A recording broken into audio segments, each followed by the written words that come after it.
Oh my God. I'm Swati Dev, working as a project research associate here, and I'm looking after education sector. I have done my MA in anthropology from University of Hyderabad, and I have completed BA. And I am also working on designing a training module for head of the institutions in tribal welfare educational institutions, workshops and video conferences. Thank you. Hi, good afternoon. My name is Sarveshwar. I'm working as a project research associate. I just finished my thesis in PhD and from the Department of Anthropology, University of Hyderabad. I worked in Nepal for my work.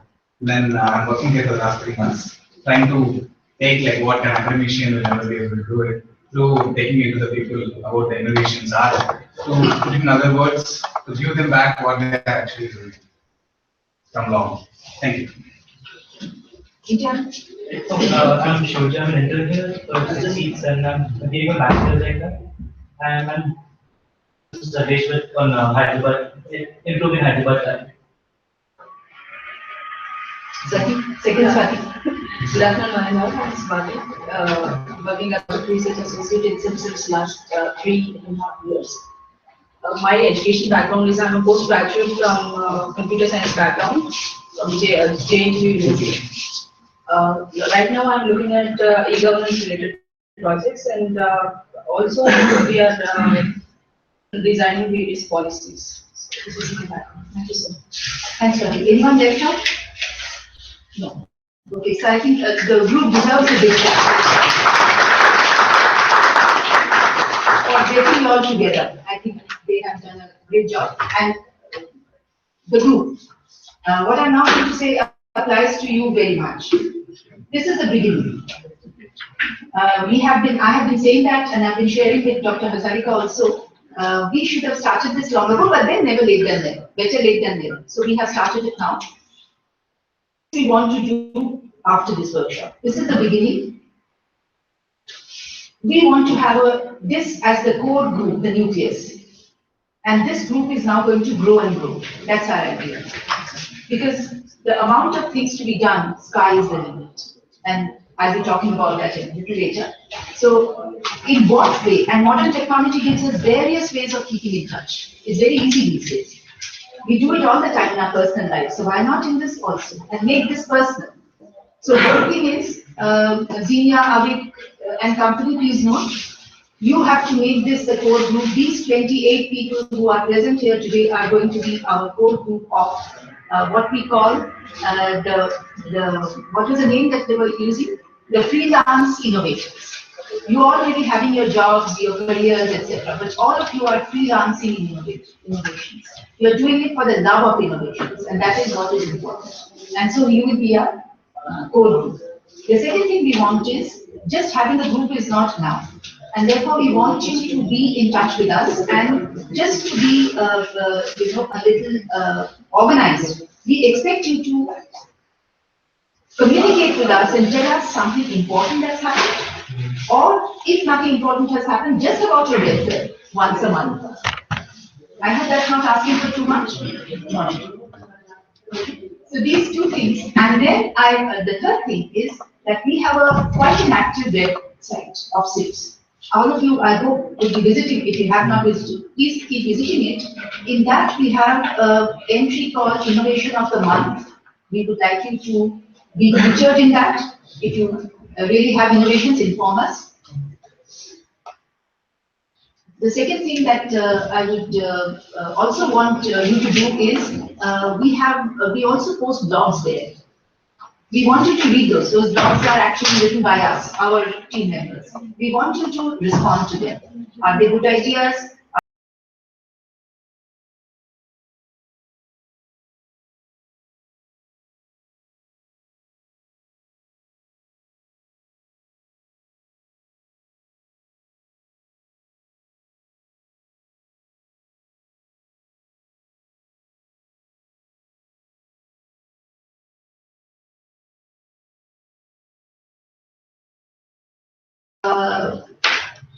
What is that word? Like us on Facebook, is it? Yeah. Okay. That sounds so artificial. Why would I not say that? I would like to add subscribe this to the channel also, WhatsApp. Lot of videos are being uploaded there. So we think it's very interesting. What's it called? WhatsApp channel is there. Channel. Those it is uploading some videos. Recently I have seen this that Paris very much. Yeah, YouTube. It was very interesting. That's Okay. YouTube channel. YouTube. Please do like us at YouTube and Facebook and WhatsApp. Ladies not there. Sorry. Okay. Okay, yeah, please do, keep doing that. Where are our IT experts? Are they not? There, yeah. Ahmed, oh, we forgot to introduce the two very important people. Yes, I'm sorry, you should have said it. Sindhu and Ahmed. Good. Myself, Mohammed Ahmed. I am working as a project assistant IT here since 2014. Good afternoon. My name is Samna Sindhu. I am working as a project research associate in IT team from past 1 year. Thank you. Thank you. So these are the things I wanted to mention. And now I think you can have a few presentations. Yes, ma'am. And then I'll take you over about. So to start with, we will have the first presentation from Mr. Abhishek Majumdar, who is from Indiroots. And I request all of you again just to remind you, be specific on the points which we discussed earlier about your innovation, current impact, expected impact, finding patterns, scope of replication, and then inclusion in public systems. Yes, please.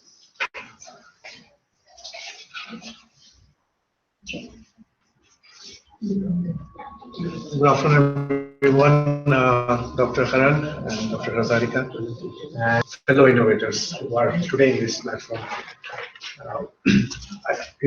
When we first got the email from Team 6, the one word that captured my attention for that spur of the moment was the term grassroots. Because it closely related, because I started doing something which was very close to this English word grassroots.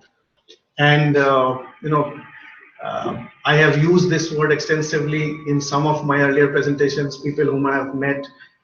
And one person have asked me, sir, what is grassroots to you? What do you, how do you term this word grassroots? So I was confused. In English, we have been using this word on and off. We come across this word in many places. But how do one perceive this word grassroots when we talk about innovation or when we talk about anything that we do? And then I came across in one place, how did this term come? The grass, the grass that you see growing on the soil is the closest to Mother Earth amongst all other plants in the vegetation sector. So that's how the word grassroots have evolved, that this leaf is just a single strand of leaf which is the closest to the soil and closest to its roots. And this, the term root, obviously is close to us at Indiroots because we also got our term here, if you see, roots. Obviously, S was replaced by Z to bring in the young crowd that we wanted to talk, the young India. And I am Abhishek. I represent the company Indiroots today here. And to start off, this was an initiative which we started in 2015. The dying and endangered Indian art forms and empower these people of the society to make a platform where we can bring these people who are associated with the Indian arts very close to us. That's what the objective of the company was when we started. You can go ahead. And these are not new. The lady has already spoken a couple of glimpses before us. We know the situations. These facts are not new to any of us sitting in this room. 3/4 of India has been is the rural part of India. Probably where we stand today is only the 1/4 of India. So the roots of India is the rural part and not the urban part. But we do have a lot of responsibility on us when we belong to the urban society and bring or uplift the people of India from that segment. So when we took this segment, the handloom industry is diminishing, looms are closing, we are losing our artisans. In this segment, there are n number of reasons to it, n number of things that we come across, we all know, and there's a deep down crisis somewhere. So this was the background where when we started looking, that's why take the binocular and look. Probably you can see from there. The crisis is here. Going up. I'll go through these slides faster because these are not new facts to us. The next slide, please. Important slide. We knew all of those. Dr. Hazarika said, what's the need? Can we identify a need from the previous slide? And that's how this idea sparked in my mind, probably around early 2013. Can we have an initiative to promote these Indian weavers and artisans and their finest creations? How can we have a platform which can empower these artisans, safeguard the endangered art forms?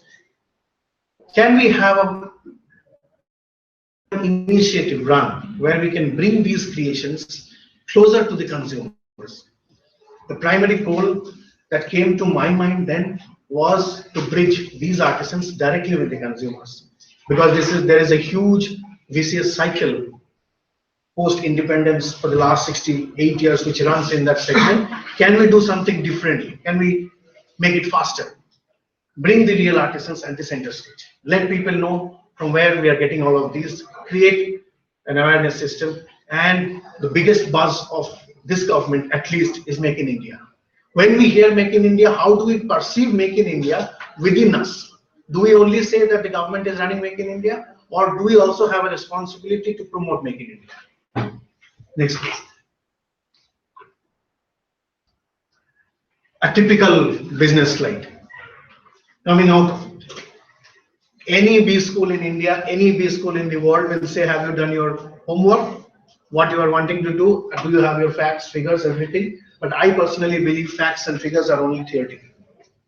Validated practically, these figures doesn't have any importance. Somebody has done some research, and that's how these facts are coming. These are facts. These facts are open. So when I was considering that market, obviously these were quite challenging for me to take up these facts.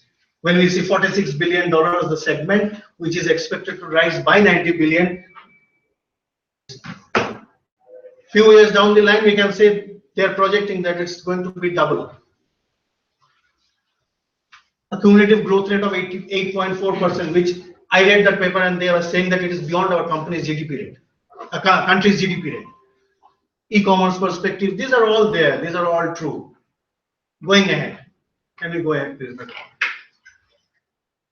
Now the initiative. Where did we start? Having said all of these, what we do at IndiRoots is that we collaborate with the native weavers and the artisans across India, bring to our customers' doorstep the best of their creations, ensure customer delight, ensure empowerment to these artisans directly, create awareness, increase the uptake, promote Indian art forms, and awareness not only about the art, but awareness amongst which is there in our roots. This is very important. Medium, mode of awareness is very easy these days. It's getting simplified with the use of technology. These can be used to build up the knowledge sharing process. If we are able to do this, the practical results that we have got is that is creating drastic change, is creating a sea change within us. We go ahead. This slide will spend some time. This is a very important slide. Now, what every aspect that we are doing, is there a value proposition? The previous speaker had talked about the grassroots women empowerment. Now, there has to be a value proposition when we are trying to do that. Is there something happening good as a 360-degree program? Is it a cycle? Is the cycle getting completed? So this was an exercise which was challenged for us at IndiRoots, and the first thing that we did without collecting any data was this, post-ideation. Let's not look at this part first. Let's consider the key stakeholders that the company is trying to address. So at one side, we have the maker or the artisan or our arts culture. The other side, we had the customer, the consumer. Our traditional Indian artisans or the viewers are lacking. We all know that.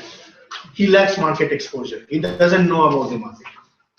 He is a financially challenged guy. In the product demand, he is not in a position to create a demand. Lacks infrastructure, unaware of the customer demands. He doesn't know what at all the customer is wanting. A or B, he doesn't know. He is just shooting blindly. Lack of motivation. There is no motivation. Odd jobs paying more. A very important thing in our finding. If a weaver or an artisan by weaving one drape makes 300 rupees a day, at the same time, if he goes to that rural village, joins a catering guy and gives a catering service to some events there, he makes 600 bucks for one day. Why should he continue weaving? The weaver's son asks questions his father, what have you done over past 28 years or 40 years? You have not done something good. We have been challenged. Why do you want me to continue weaving? Our question was, if a doctor wants his son to become a doctor, if a lawyer wants his son to become a lawyer to continue the empire, why can't a weaver want his son to continue weaving? There are certain things which are lacking. These are the challenges. On the other side, the urban India wants authentic product. We want authentic product. Demands variety. Good service. We are price sensitive. Lacks awareness. Here also, the awareness is missing. Exposed to spurious market. These days, whatever the market talks, we have to believe that. Subject to preconceived notions. These were on two sides. Now, when we say, can we create a win-win situation, what we just simply wanted to do, this is not great innovation. What simply we wanted to do is that, can we create a bridge, a direct bridge between the maker and the consumer to make the system faster? Why should it come through all that vicious channel and circulate every bucket? Provide infrastructure. If we are able to provide an infrastructure, if we are able to give professional service. Today, what we want when we are at the urban stature is that we want our services to be professional. We want professionalism in everything that we do, because there's a huge globalization which is happening. India is developing. Fair trade. Trade has to be fair. Authentic products. If we are able to get authentic products, definitely there's a huge amount of demand that we can create. Is the model, can we replicate a socially responsible model which could be scaled up and create a forum can be created? Transparency in the policies. Every customer is aware today with the web, with the smartphone, so that every process that we involve in any of our innovations, but I have not heard all of your innovations, but to some innovations which are here, can there be a transparency in the policies? Create demand and spread awareness. Now, what I felt, if we are able to do this, at least try to do this and see the result, whether these things are by and large getting answered or not. Next slide, please, madam. This is how the company started with, and we call this as our 6-step classical model. Not doing something rocket science. Step 1, we try to identify the originating Indian art forms from its source of origin. Very easy. Google is there.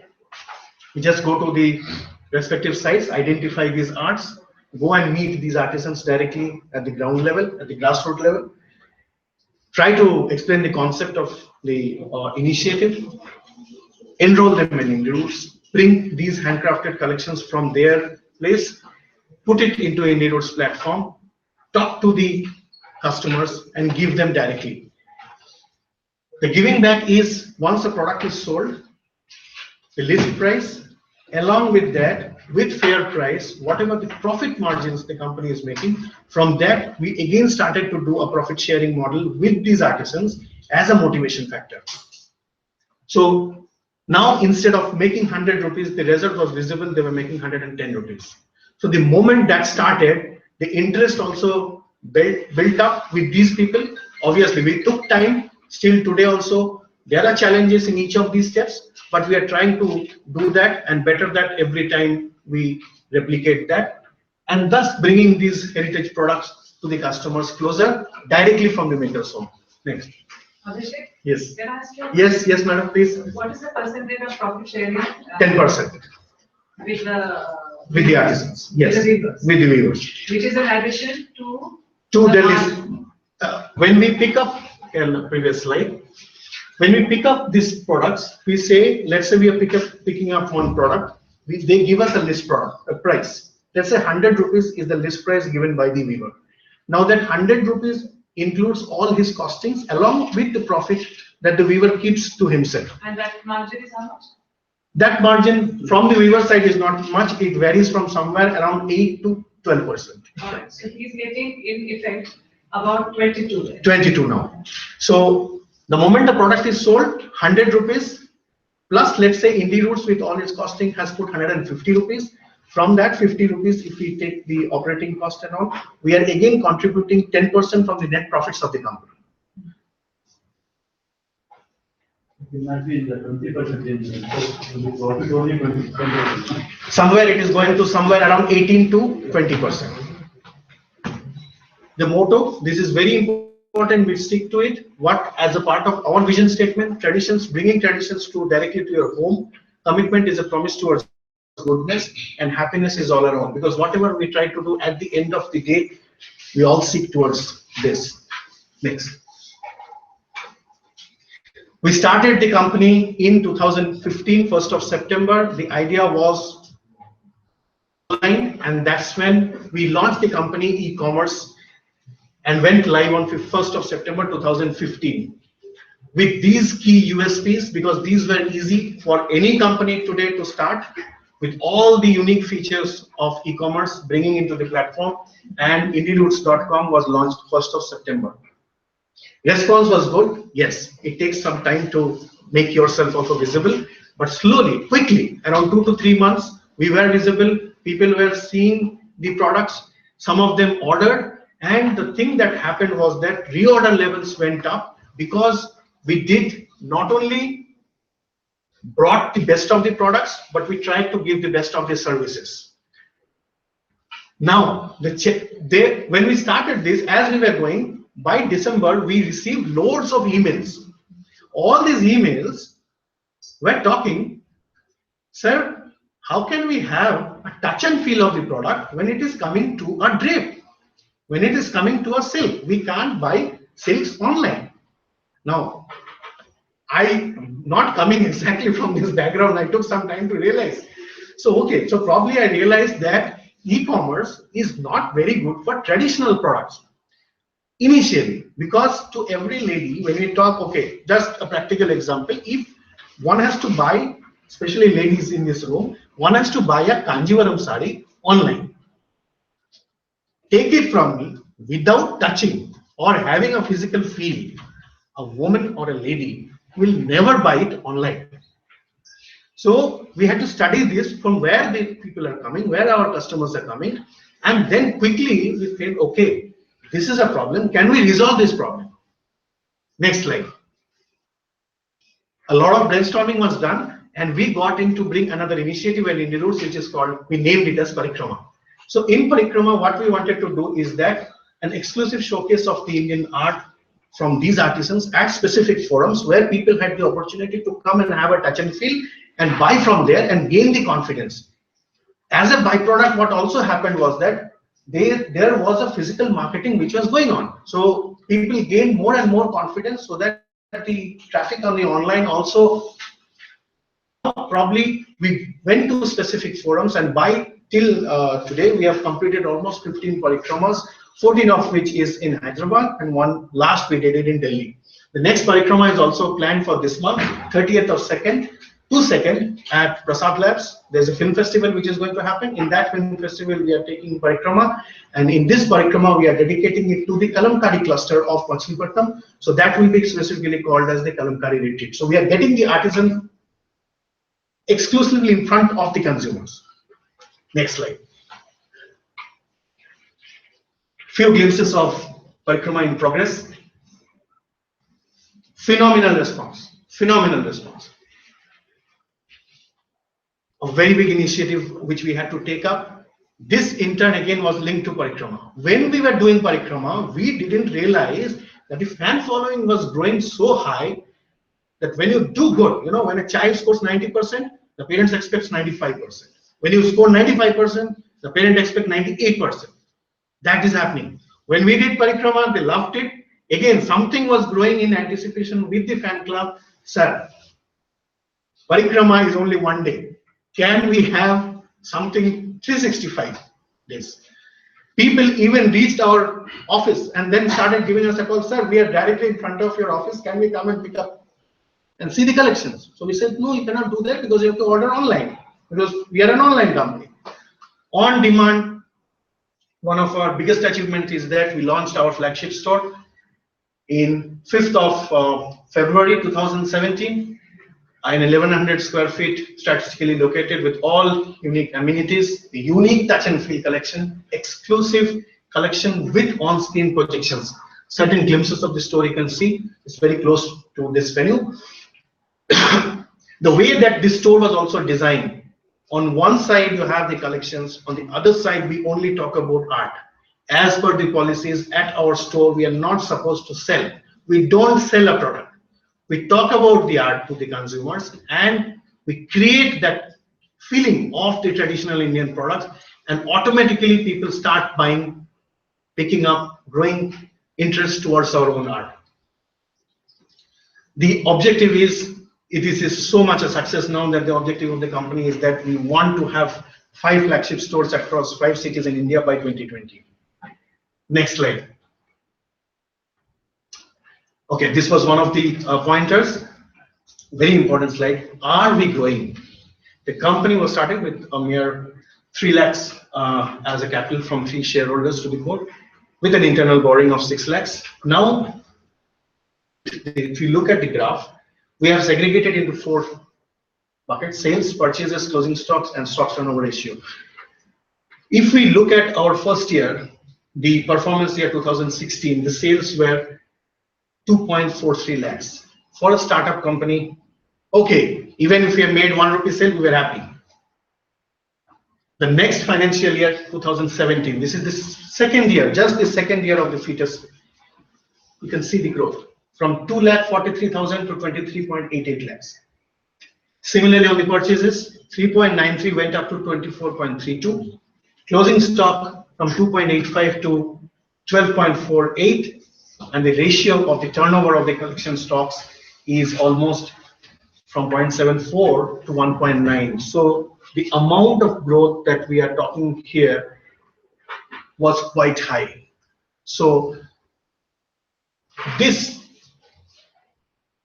sales is already there, but this is very important, because when you see the stocks going from 2.43 to 24.32, this gives a clear-cut indication about the belief and confidence of the viewers with us, with the initiative. And that is what is happening. You'll get a glimpse in the next slide, please. Where do we stand today? I have already told most of them. The important is more than 1,500 happy customer base within the first 2 years of launch. High ratio of dissatisfaction. Flagship stores comes up. 200 viewers already registered across 7 states. So we have covered 7 states till now. Achieved more than that. That's something we grew, and a very successful. What we feel today, what the group feels, is that it is growing good for us. If we are able to continue, this has enormous scope, because people are trying to see that there is a lot of difference with the same product with a whole new experience. Obviously, these are some of our key business partners. Without them, the initiative would not run. Next slide, please. This is a representation of the core team members, with women empowerment speaking for more than this group. And all of them have different key areas, key strengths. They contribute differently to Indie Roots from different locations, with a lot of experience within their domain and within cross-functional. Next. As of date, the product ranges that we could cover is the handlooms, unstitched fabrics. So these are some of which are already known to all of us, the accessories, home decor, pottery. Very interesting field we just introduced 2 weeks back. And from one of the state award winning artisans from Northeast, you cannot imagine the amount of orders that we received for this pottery in just 1 week. It cost almost 12,000 rupees. Just 1 week of launch. So the way that we launched this was we had the samples in the store listed, and we could always go and only give it an order, because we have to consider a lot of things, so we can order. People are coming, people are ordering, because people want to stay back to the roots. Handicrafts. That's also a very promising segment, and bringing products to the urban area where people are not getting the products today. Next slide. This is something which I believe from the core of my heart is that all that matters is not just what we do, but how we do it. Most of the time we run around what, but we miss how. But the most important thing is hidden behind how. Next slide, please. Well, thank you. This is a snap, a memory of Team SIP's visit to New York flagship store. So they have been there. They have felt the difference, and I'm extremely honored, extremely happy to see them in an Indie Roots attire.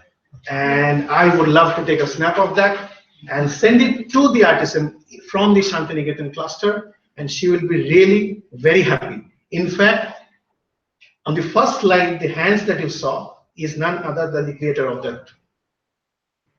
So what we also do, it's a continuous engagement. So whoever comes at the store, whenever they like the products, we just take a small snap. When we go to the grassroots level, when we meet them on and on again, we keep on showing them these pictures and say that, look, people are liking the collections, please keep the flame of the art alive. And that's how we have to bring the motivations high. And the last slide. There's more. I thought that. No, it's done. A snapshot of what we did in last 2 years. Excellent.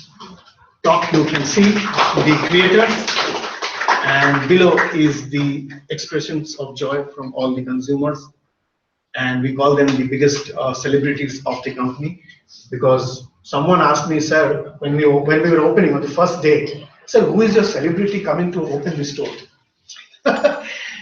And we said, you'll see a lot of celebrities. Normally we associate like that, but we at Indie Roots say each of these people are our celebrities. She is also a celebrity, both, and all of them. Whenever you also come to the store or have a chance to visit, you will also be a part of the celebrity group of Indie Roots. And that's how we run a fan club. In our website, if you go and visit, you also get a section called as Indie Hands. That's a section where we cover the stories of each of these artisans and bring them live in front of you through our website. And that's how there has to be a continuous engagement and communication going. Very close memories of when I see these pictures every time, because I go and meet them, but these pictures keep on recalling me about the kind of efforts that these people take, but are not paid off much. To an extent where national awards are lying underneath the bed. They don't even know that that has to be standing high, because that doesn't give them value. If we can join hands and celebrate life, art, and you. This is our vision statement: celebrating life, art, and you. That's it. Thank you so much. Very well presented. Thank you, Long, ma'am. but very well presented. Yeah. Thank you so much. So we would now like to ask Ms. KG Santha to present because she has to leave soon. And can everyone please limit their presentation to 3 minutes because we're running out of time. Thank you. Good afternoon, everyone. It's so humbling to be here among all of you who are innovators, and I just don't feel like I'm an innovator. So basically, I'm a researcher, and but to be called among all of you who are the real innovators is so humbling. When Dr. Hassan session, when you asked us to pick up a card, the card which I picked up was a cat. A man was walking along, climbing up the Great Wall of China. It caught my attention. What caught my attention is that the work that I want to talk today is trying to promote positive notions of masculinity among young boys. And some 20 years back when I went to China, I did try to climb the Great Wall to the 4th level. And so it's not an easy. And when you're walking alone, it's even more difficult. So I feel that we have society where the notions of gender are so stereotypical, trying to promote the notions of positive masculinity is that kind of a steep scientific culture. But at the same time, that single men who are climbing up, it's also symbolic of there are people who are positively deviant in this traditional society. There are people who are positively deviant in the sense of who doesn't adhere to the stereotypical notions, despite being in the midst of a stereotypical society. And also, it symbolizes when you reach the top of that wall, that happiness is brings you. So that's what it gives me when we were testing this model. So that's why I picked up that card. So I'm Santhya and I'm from Population Council. We are a research organization. And we do benchmarking studies as well as test innovative innovation models to see what works. And then we work with government departments to see how these ideas can be taken at scale using government platforms. Is this in India? Yes, we are an international NGO. So we are operating in Delhi, the headquarters is in New York. So this work which I want to talk about is what we have done in the state of Bihar. And you might wonder why, and it was focusing on preventing violence against women and girls and promoting more equitable gender relationship.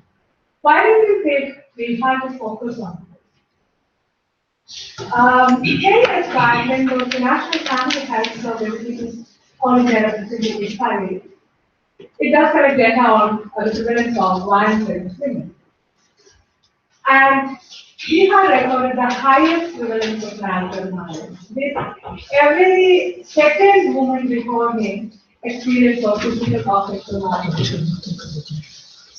When you talk to young people, like age 15 to 24, every other young man and women justify violence against women under themselves. It's so deep rooted.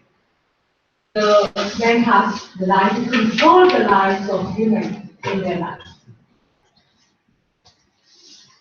And these notions of, that this entitlement of men, and women's submission is evident pretty early. Even also at 7-year-old or 8-year-old boy, they, exhibit this kind of, stereotypes.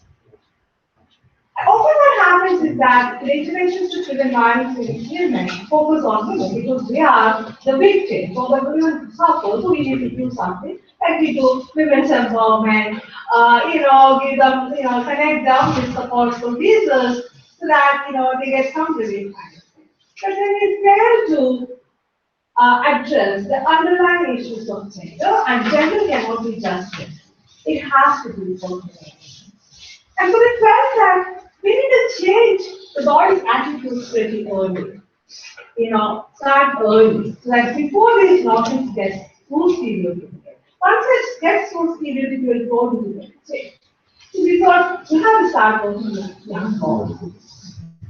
So this is an intervention. We work with boys aged 13 to 21. Earlier experience, these boutique interventions like this, the non-governmental organizations, they do the real, a lot of effort and it works, but then it dies after a pilot, it dies pretty soon because even small boutique, nobody can take it. So we made a very conscious effort that we're not going to go that route. We have to, work with systems. Because if there is government buy-in, there is a large potential for replicating media model making. It has its own challenges too. Because systems are not always ready to take these kinds of innovative ideas. Because they are not probably designed to do that. So this intervention, we focus on youth clubs, which was supported by the Ministry of Green Health. And so we had the NY Cares, which is called Mehan Work in the second. This sort of office was very happy to collaborate with us. That was one of the facilitating supporting factors. But there was challenges. The youth club members asked, like we are 25, 30, and we want, 10-year-olds and 11-year-olds kind of. But they were supported in the sense that they issued a directive to the youth clubs that we recruit younger people and we facilitate. And so we got boys as young as 13 enrolled in the youth. And what did we do? So this program combines a gender transformative life skills program where we talk about, the life skills and issues of violence, the importance of, egalitarian relationship. But sometimes it can become too academic, like what is so, how do you make it so interesting for young people? We also combine it with sports coaching. And NHS department was keen to promote football and volleyball. But when they talk to the boys, they said, no, we want to practice cricket. We said, okay, fine, if that's what you like to do, you will do it. And it also just to make it interesting, we use the sports as a medium, but it is not the fair play in any relationship. The team spirit. Bringing egalitarian thing in even when you play. And we did not want to be the facilitators, because again, we have the idea that it should be taken up equally. So we identified youth club members who have the potential for showing skills to communicate, how to talk to people about promoting this curriculum. And they went through about 4 rounds of training. Initially, we did, often what we have learned in our previous experiences that you train them for 3-4 days and then expect them to be good peer mentors because they themselves come from this kind of setting, and that bringing a change in themselves is challenging. So we had a series of training, like 4 training. Occasionally, first we had a initial one, and then after some 1 month. And it was like a 1-year program where the boys came every week, spent 2 hours. They undergone this curriculum for it uses participatory approach, and then 1 hour they devote for playing cricket and learning the cricket. So it was delivered by the buddy system, the peer mentors or quick from the team itself, and teachers were there behind the facility. And so what were we trying to change? First and foremost, we wanted to change their gender role attitudes, like renounce the acceptability of violence. Recognizing the importance of egalitarian. The secondary objective was to have some to, stop perpetrating different forms of harm.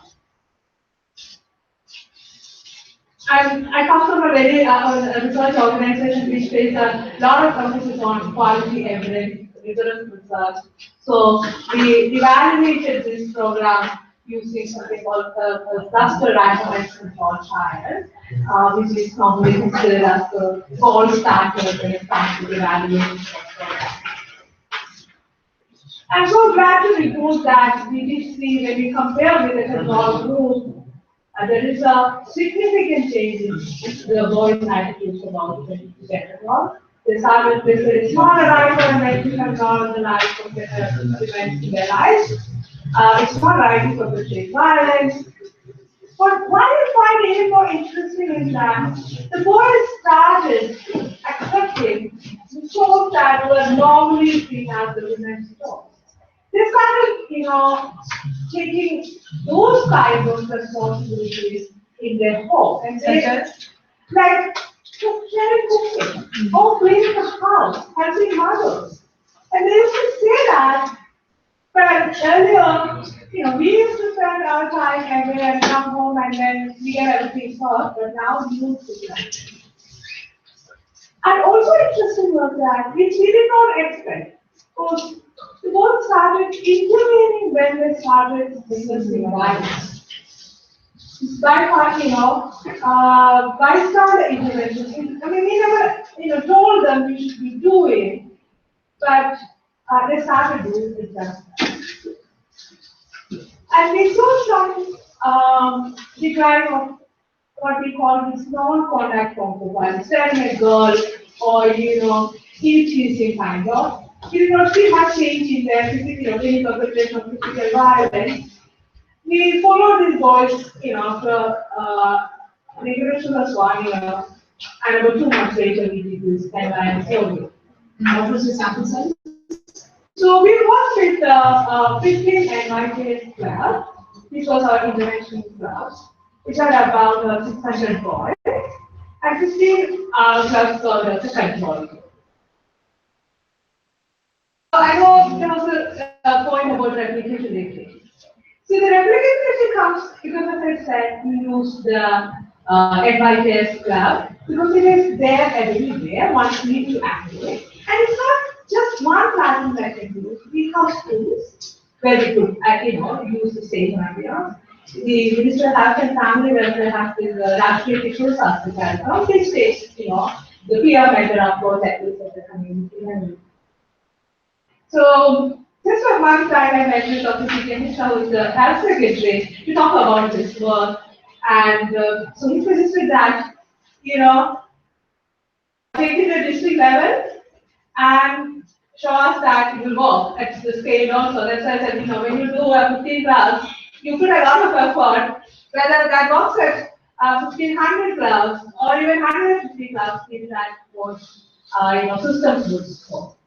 And that's the next challenge for me to take that to that scale and see even a reduced model can make a difference. And we were talking, Uttara and I was just chatting, she said she had interest in the, working with young people. So you see potential platforms to take that. Yes, exactly. So that was, very interesting for me to come here. I mean, it was a very different audience for me. Often I talk about these presentations in a group of academicians and, Bureaucrats. Yes, exactly. So that's it. It was so interesting. And inclusion in the system, I would say, is if we are using the systems platform, the inclusion becomes easier. But inclusion requires providing a kind of a technical support role with happy. Let me stop with this, and if you have questions, I'm happy to answer. Any questions? We are not taking questions, is it? No, sorry. Sure. Thank you There so are no much. questions. You were very reasonable.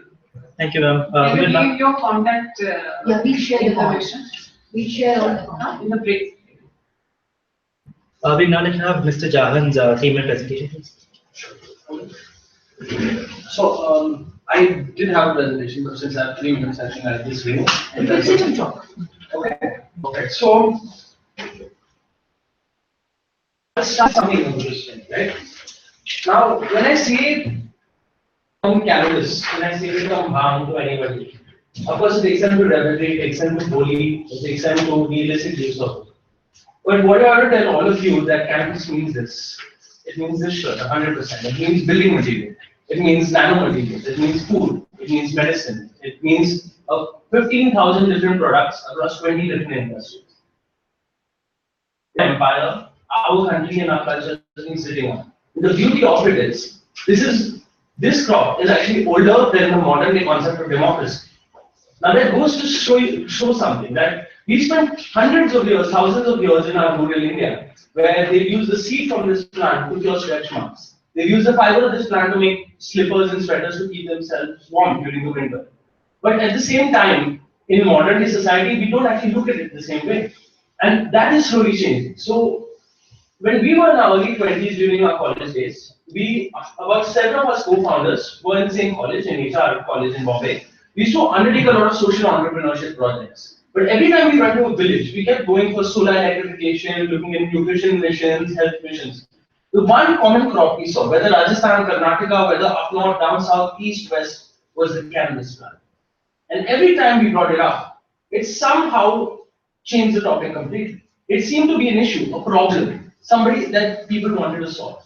We began looking at it and said, perhaps the biggest issue is we need to look at our problems and think of them as solutions and opportunities. So about 4.5 years ago, we bootstrapped ourselves, 7 of us co-founders. We worked for a couple of years post-college. Each took a lakh or two, put it in about 12 lakh corpus. And for about 3.5 years, we decided our mission is to see how far we can take the development, not just of a company, but of an entire new industrial ecosystem based around this plant. The core of what we tried to do began, of course, with policy, because keeping in mind how contentious working with a crop like this would be, it's extremely important that the bureaucracy from the state and the union level need to be on the same page, and most importantly, we need to objectively state why this needs to be done.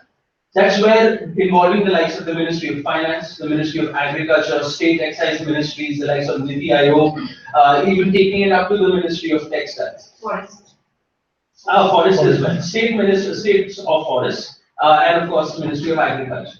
But what is unique we realized was these ministries and departments had almost never sat in a room together to talk about one common issue. For the first time in their life, they were actually looking across the table and saying, you know what, that grows in your forest, but this could be in my agricultural land. This could be her textiles over there, but it's finance who controls it. Maybe we should be working together with industry to empower them. And as Bombay Hemp Company, when we started, we said our entire focus was to work with policymakers and the advocacy of things, to combine that with scientific researchers, where we have the first ever license in India to commercially and scientifically research cannabis for industrial and medical use, which we're doing with several CSIR institutes across 3 to 4 different states. And most importantly, after studying it, how can you develop the base material? That is the seed you can give a farmer to grow. Because ultimately, even though this crop grows everywhere, we all know that whatever is being pocketed is not part of our economy. It's not part of something that can contribute to our country's progress. What if that could change? What if, let's take an example of a place like Warangal, okay, just outside, if I'm not mistaken, just outside this perimeter.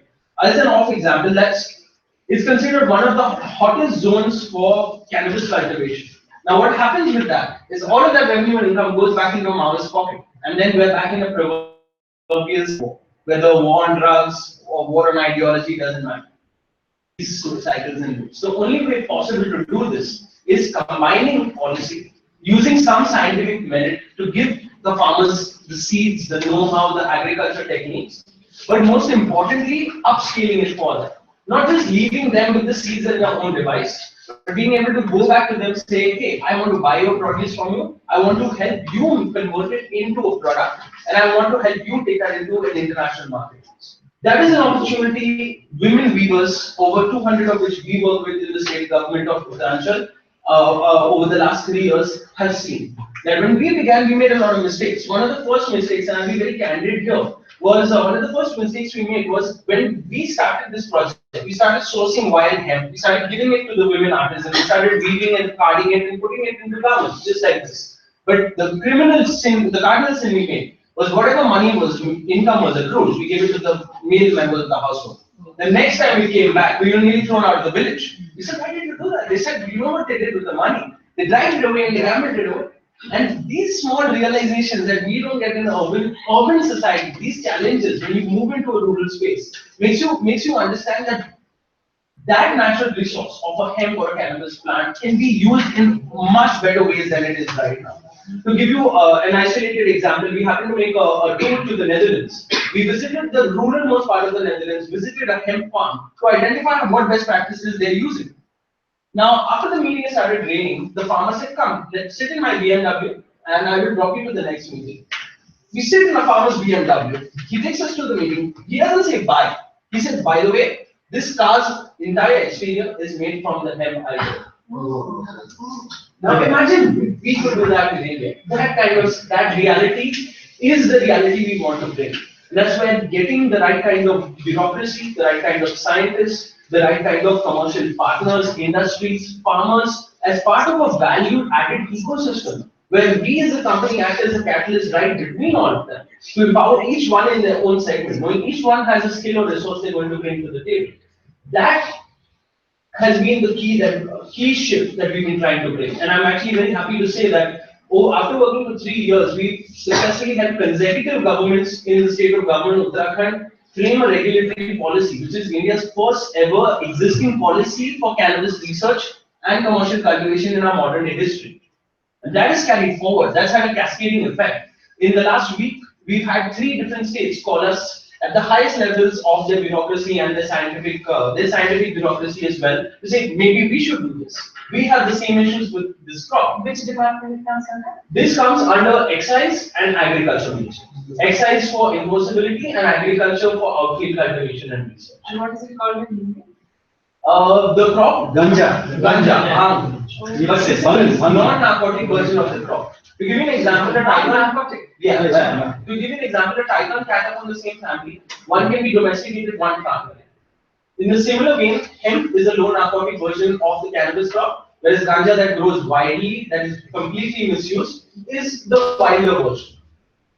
And making more industrial sense of that, adding more value and potential to that, using the flower of that plant to make medicines to cure cancer, arthritis, asthma, glaucoma, working with CSI and Integrative Medicine Institutes, working with Tata Memorial Center on clinical trials, working with the National Institute of Design, which we actually went ahead and did it about 2 years ago to create an innovation center for natural fibers, where hemp can be the starting point.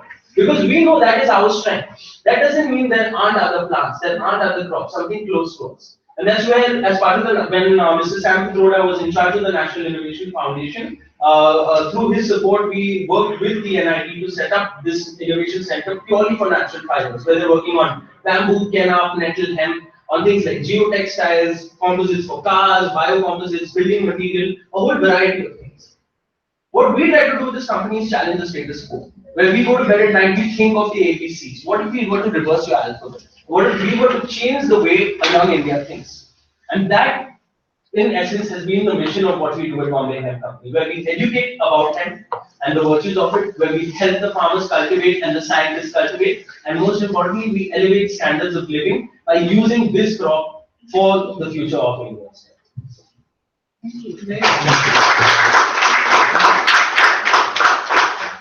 You are acting as a catalyst. Absolutely.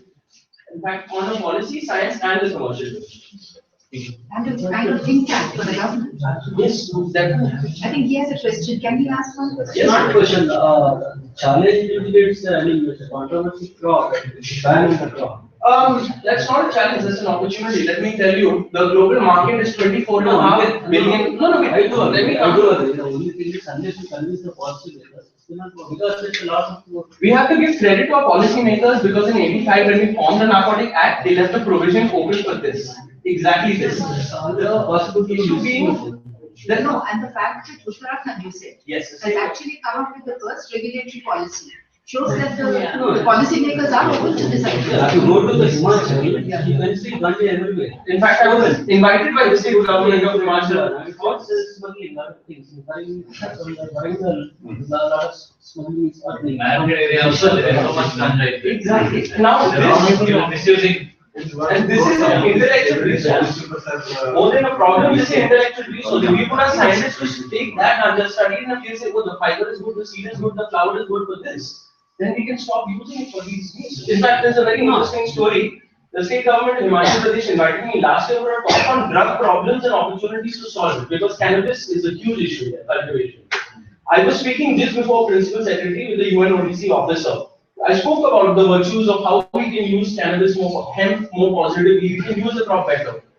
The Principal Secretary of Horticulture presenting after me was to present a whole plan for 2 hours about how they can replace cannabis cultivation with apples and orchards. He went up on stage and said, my plan is irrelevant. And that gave us confidence that if the policy makers themselves can believe in an idea, if that idea exists in a rule of law and act at a union and a state government level, and you have everybody on board saying other countries are doing it, why can't the home heartland of this crop do it? That gave us that possibility to take it. On this issue, I wrote a letter to PMO, Madam, Prime Minister's Office.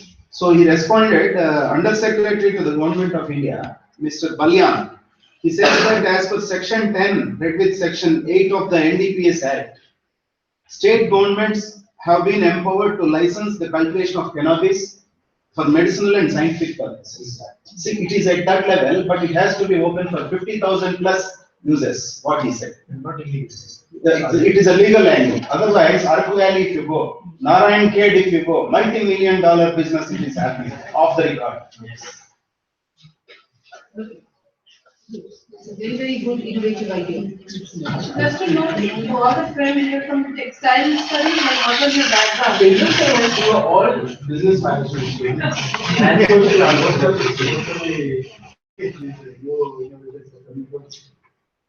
About this idea? this came out in 2 parts. Number one was whenever we used to go to village, we kept seeing the crop was a constant. But number two was in rural Australia where my family lives. The whole rural bank of Australia, people don't talk about, is completely gone. There's no jobs, there's alcoholism, there's drug dependence, there's depression, everything I want to you.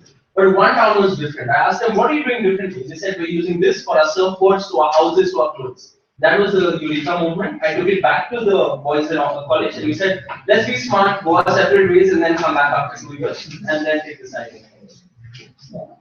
Thank you so much, sir. Everyone, can you either please give your presentations in a pen drive to one of us or mail it on that email address? What we have prepared already. Either the No. Yes, whatever you have If you prepared. want, I can give. Whatever you have prepared, either you can, if you're having the soft copy, you Yes. can give it, Yes. or else you can mail it to this email ID. Alright.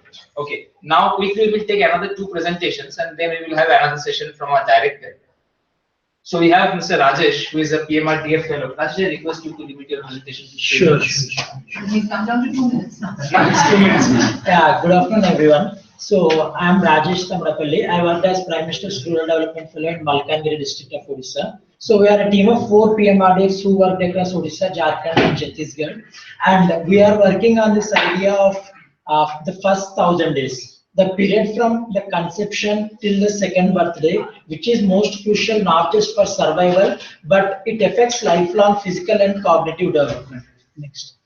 Friends, let me just share with you a couple of our personal experiences. Can you just imagine a just born baby along with her mother staying outside the house until the umbilical cord dries out, which might take around 15 to 20 days. Can you just imagine a just born baby being given bath in a cold stream of water immediately after birth?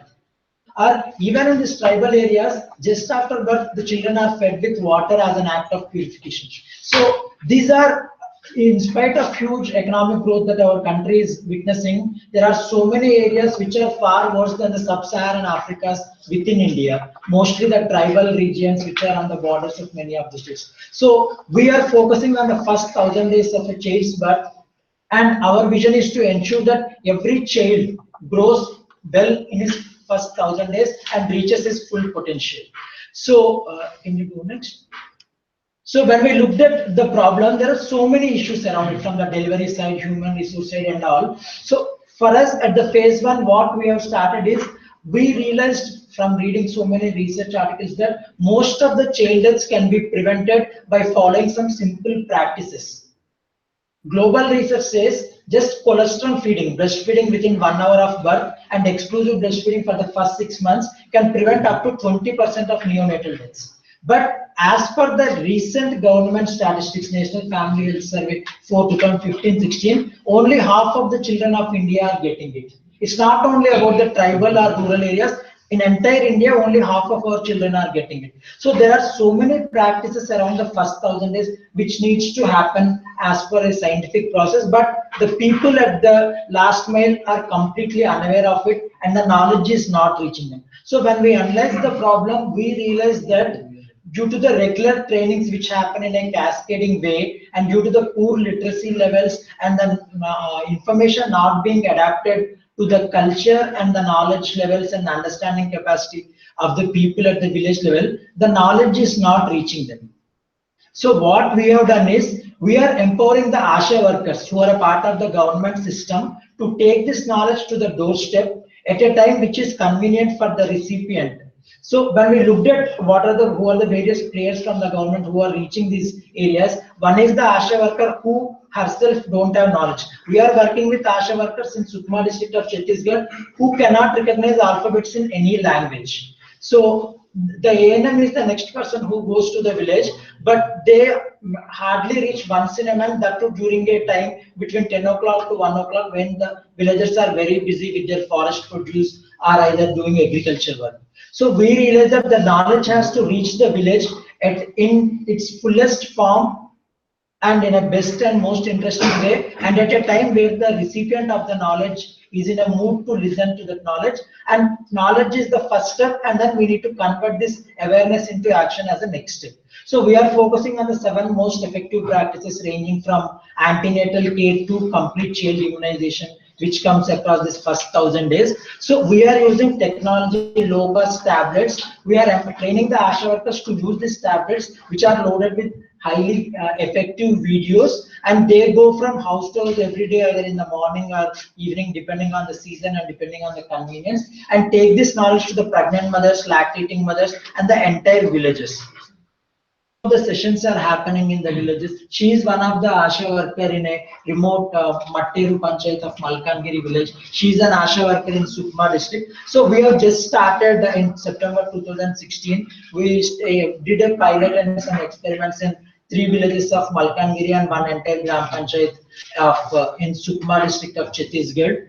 So now we are looking at scaling up this model and how we can take it, and actually this knowledge, I think in the present form, and the other key, can you go to the next slide?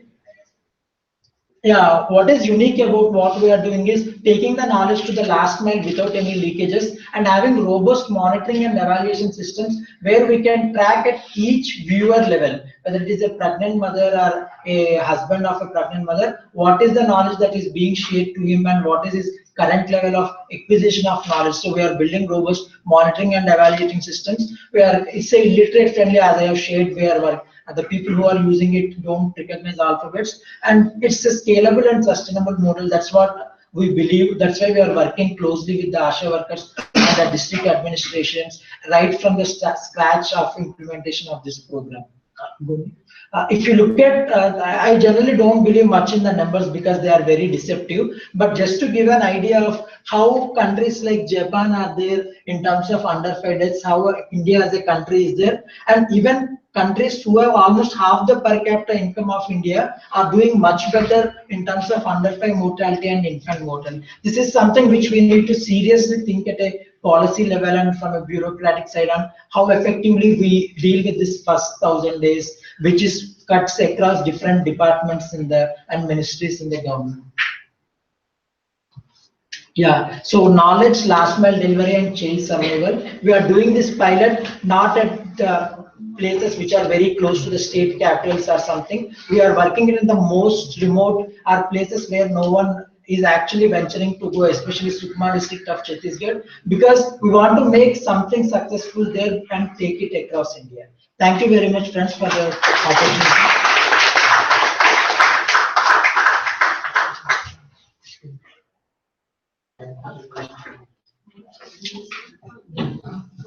So, thank you. So, what we will do, we will have the session of our director, and then we can carry with the other presentations, whatever is left. Thank you. Now, I think Avik, by saying it's going to be a session, I think it's an overstatement. It's not going to be a session. It's going to be more of a conversation because I would be presenting something before you, what I know, and I would like to know your reaction on this. Can you go to the presentation? Final one is sent. Huh? Final. I gave it to, who brought the pen drive? Somebody did. I think Swati, or I gave it to someone, maybe email. Just check out, okay. I will not waste time. Somebody got the pen drive from the room. I gave it to someone.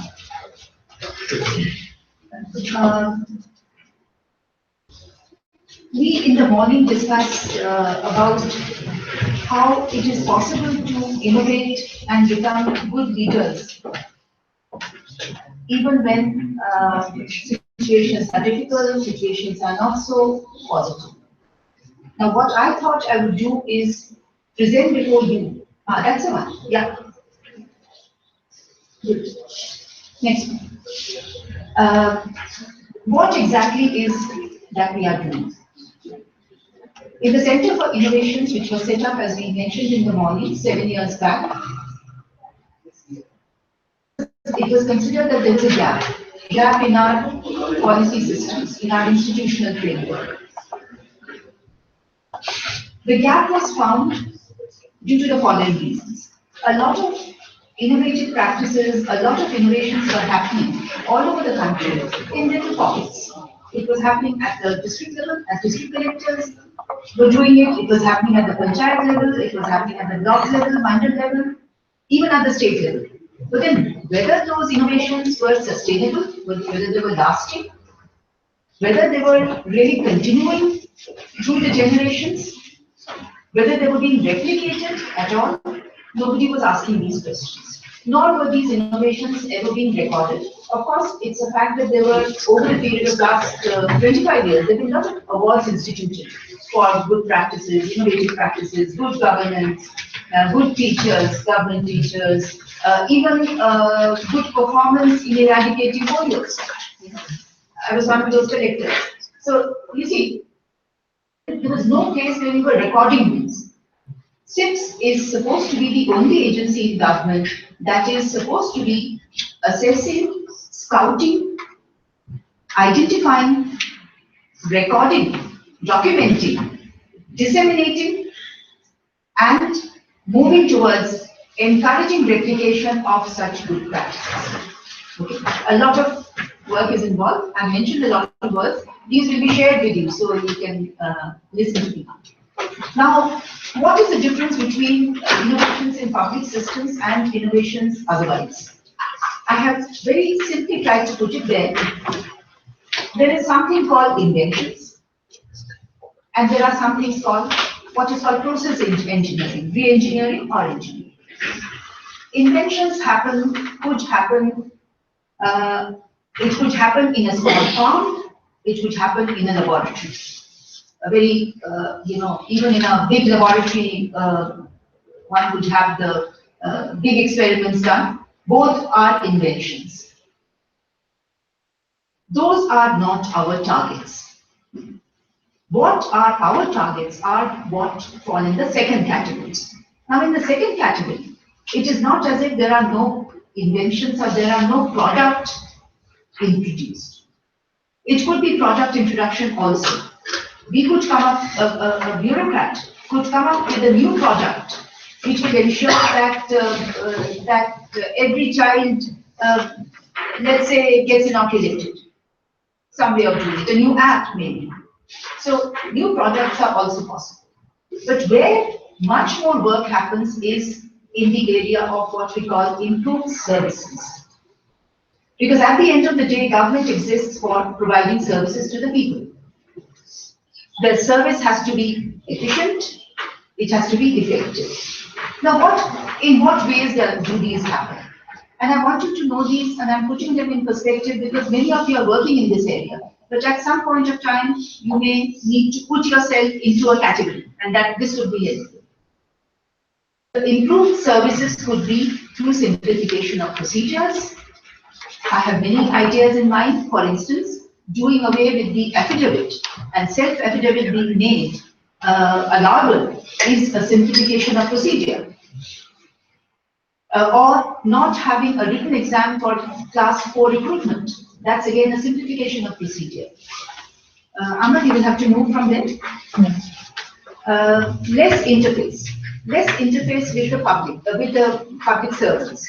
That is an area, and I say with my 36 years of experience in the civil service, that is an area which is dangerous.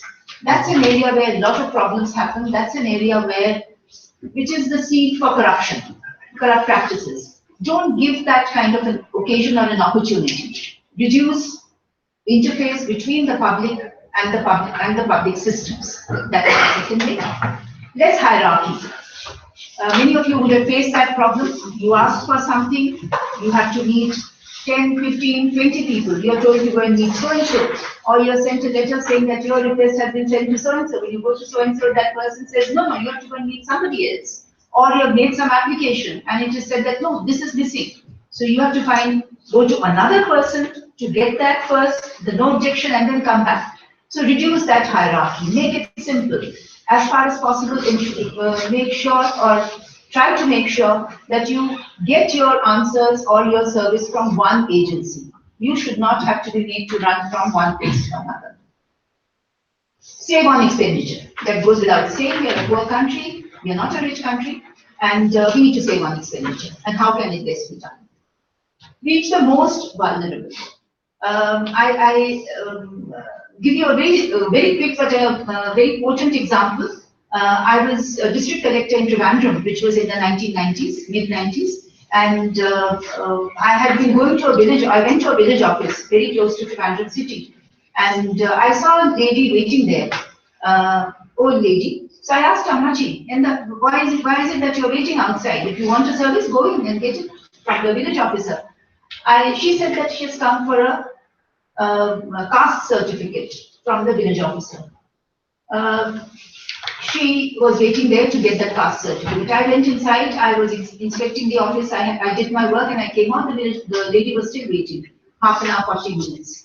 I came out, I was at the gate, and you said a BMW, in Kerala BMWs are quite popular, quite common too. And a businessman drove in a BMW. He stopped the car there. I knew him. Being a district collector, everyone knows you. So we chatted for a while. I said, why have you come here? He said, my son has been offered an admission to a foreign university. I need a caste certificate. I had got into the car. I had not even left the place. He came out with his certificate. Within 5 minutes, that woman, old lady, was still waiting there. I went back and I asked the village officer, what is wrong? Why aren't you giving it to her? He said, madam, I cannot give it to her because I have to go and verify whether she has that land. For a caste certificate, I have to go and question 3 neighbors whether she's actually belonging to that caste. You see, that's the procedure. I said, but how did you give it to Mr. So-and-so? He said, madam, everyone knows him. So there's no need to question anyone. So that is it.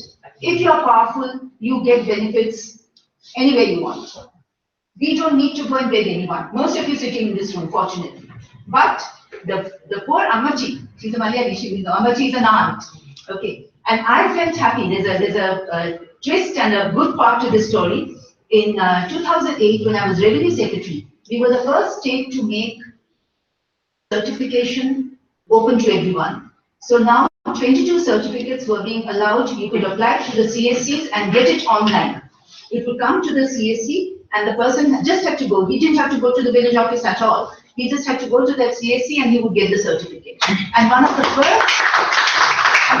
first people who came to see me in the village office, this woman, you see, that is Kerala. She was almost maybe 80 years old at that time. She said, Mole, I came to see you just to thank you that this that you have done, I don't need it, but how many people have benefited from it? That is Kerala. She read it in the paper, she read my name, and she came to see me and thank me. And I think I couldn't get a better reward ever. That was the best. So we have to reach out to the most vulnerable. They are the people. And I'm sure people sitting in the room realize that. you talked about it, security for women. There is no, no gainsaying that. That is non-negotiable. That a woman cannot travel after dark in any city, I cannot accept that. That's just not, we will not accept it. And therefore, that is again a place where we require innovations. And finally, assured quality of service. You are given a service, you apply under RTI for something, and you are given a reply. That reply makes no sense whatever. Is that an assured quality? No. So we need assured quality of service. So quickly, these are the areas where innovations are necessary, are possible, and are urgently needed. Next one, Sindhu. Now what I have done here, I have put before you the entire array of areas where we are working. It's not exhaustive, there are more, but these are the areas where public service is most prominently available. Okay? So education, skilling, which is linked to education, disaster management, public health, in no order of priority. It's all mixed up. The public distribution system, agriculture, goes with forest and water, protection of water bodies, labor laws, land management, e-governance, transport, communication, tribal welfare, energy. Now, these are all areas which are crying for some improvement. And these improvements, for these improvements, the sky is the limit. There's so much that can be done that, people sitting in the room, we are just a droplet in the ocean. And therefore, there is so much, and he is from the forest department. There are a couple of people from the government, and I'm very happy that you're there. There's so much to be done that SIP's world is really all open. And therefore, in fact, I have to also stop here and mention that the idea for this meeting came from two people. And I would like to felicitate them. One is Mr. O.S.K. Reddy. He came and saw me the week after I joined here, which was just about 5 months back, 5 or 6 months back. And the second is where Sridhar? Sridhar, yeah. He met me about 3 months back. Now, very quickly the stories were, he came to me and he said that, Madam, I have this, he explained to you what his innovation is.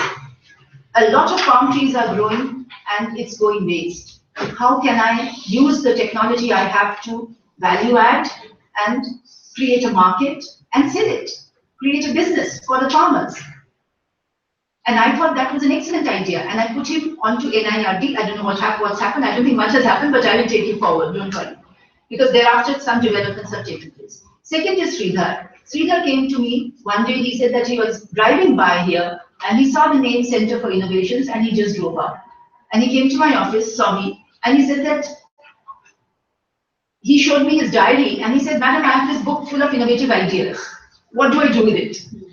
So I said, you have to do something with it. And he gave me a few examples. He gave examples which rang a bell in my mind. They fell into these categories. And then I realized that we just had to do something. And of course, then the team was there to take this idea forward. So you see, all of you are important. Often the question is asked and it's answered in some way or the other, whether innovations in public systems is the sole responsibility of the government. The answer is no. Categorical no. It is the responsibility of the government, no doubt, but not the sole responsibility of the government. Each of us has some responsibility as seniors, as citizens in this, as responsible citizens in this country. And therefore, we have to contribute, one. Second, there are many of us who have got the benefit, and we are lucky that we have got. I have got my education that I had to get. I was in the civil service. I got in. It's all a fluke if you look at it. It's all a chance. I have got it. So why not share what I have got to enable, to empower somebody else who hasn't got it? Because at the end of the day, and Uttara took my words when she said that for all you know, that Ammachi could be sitting here and I would be in her place. It's all possible. Therefore, let's contribute. Let's do what we can. Now, what I will do quickly now is I have taken 3 at random. three incidents that happened during my career.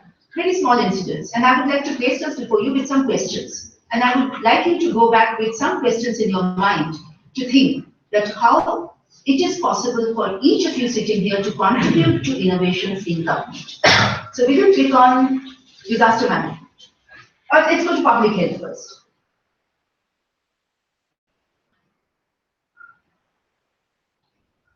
A collector in Himachal Pradesh came up with a system by which it was called the, I forget the name of the program, in 2008-9.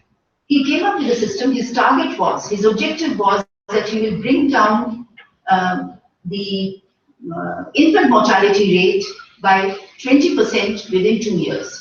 He calculated that he will be in that district for perhaps 2 years, and he said his target was to bring down the IMR by. He introduced a system by which every child from 0 to 5 years, every infant would be monitored on a regular basis, starting from birth, weighing the child, nutrition, feeding habits, vaccinations, everything would be monitored. Of course, part of this whole technology were the ASHA workers and the ANS. I'm not going into the details of it, it's available online. The collector moved out after 2 years. She happened to come and see me immediately after moving out, and I asked her very excitedly, I hope the whole state has now adopted it. She very sadly said, almost with tears in her eyes, we get very emotional when we talk about things we start and when they get destroyed, that, Madam, I left, everything is gone. My successor saw to it that the whole thing collapsed, and things are back to what it was originally. Lessons from this. I asked her, did you not put into place something that would ensure that nobody could undo it? You see, that's where smartness would lie. You put it in a manner, you include it in our daily, we send something called weekly and monthly reports, standing reports. You put it in such a way that nobody can then undo it. Because if you undo it, immediately your IMR will show, obviously. And she also said that by introducing it over 2 years of time, 1.5 years or so, it was found that the IMR had gone down. Which means that it's no rocket science. It's a no-brainer. It would have gone down. So therefore, she could have done it in such a manner that it would have been visible on it. That if anyone undid it, it would be visible. But obviously, that had not been done in a manner that it was projected, and the undoing happened. Now, whose fault was it? Was it that she did not take along the people who she should have taken along? Was it that the A&M workers were against it? They were. They didn't want it because it involved more work, and A&M workers are very badly paid. You know that. They were not being paid anything. Now, after a lot of mitigation, they get 6,000 rupees a month, and that also some states are not paying that. They've gone to court. So, if there were so many opposers, how could she have done it better? I want you to think about that. How could she have made it sustainable? Or was her technology wrong? Was there something that she should have added there which would have made the technology more foolproof, that nobody could have tampered with it? Did she make any attempt at diffusion? One of the best ways of diffusing and dispersing the idea is to ensure that the state government makes it a part of its office order. You see, an office order, an OO is a very sacred thing for us. If it's there as an office order with a date and a number, nobody can ignore it. You can go with that order to the court and say that, look, this office order is there and this guy is not implementing it, and the court will ask questions. So could she have done that? And finally, who was responsible for the failure of the innovative practice? The successor? He is guilty, of course, the person who took over. But can you blame him totally? That is, I think, human nature.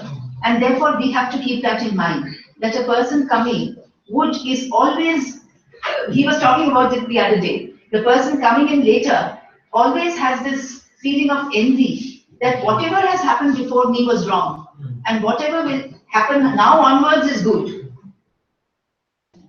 So that's human nature. Let's keep that in our scheme of things and work upon that. So I think when we are doing an innovative practice, we have to keep these questions in mind. And if we fail to do that, we would not be, we are probably bringing up stillborn innovators into this work. Next one. Go to, yeah, labor laws. Actually, come to this last. Go to the disaster management. There's a dam in Kerala. It's called, I mean, there's nothing confidential about it, called the Mullaperiyar Dam. Many of you may have heard about it. It's a controversial dam for various reasons, 100+ years old. Suddenly in the year 2010-11, it developed cracks. It's a brick and mortar dam. It's not a concrete dam. Because 100+ years ago, when the British built it, I think it was in 1898, if I'm not mistaken, the concrete dams were not in vogue. There are civil engineers sitting here, they will testify to that. So this was constructed with the earlier technology. It was one of the first dams built in the country. Now, when the cracks arose, the state government was told through the scientific community, by the scientific community, but that in case this dam collapses, downstream, 22 villages and 4 towns will get inundated.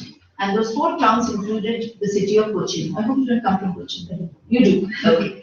So, so I know the issue. You know the issue very well, yeah. But and that was there. And I was the district, I was the state disaster management secretary, revenue and disaster management secretary. It was all hell broke loose because there's some other issues also involved. A further report, actually this happened in 2009, a further report, this was sent for a report to, I think, BITS Pilani, and the scientists from there said that, confirmed that what was given in the earlier report is correct, is reliable, and those cracks they measured and found were actually widening. Now, that led to sleepless nights. For me, sleepless nights, but for the politicians, it was fun time really. Now, the reason for that was, it was a major political issue because the dam is constructed in Kerala. Some of the water is coming from Karnataka, tributary, but the dam is supplying water to Tamil Nadu. Okay. Now, this happened before the state formation. So therefore, we didn't have these divisions of state as it exists now. Now, Tamil Nadu, Kerala immediately filed a case in court saying that we should empty the dam because it's putting into danger our huge population in our country. I think almost 10% of the population will be wiped out. Cochin is our biggest city.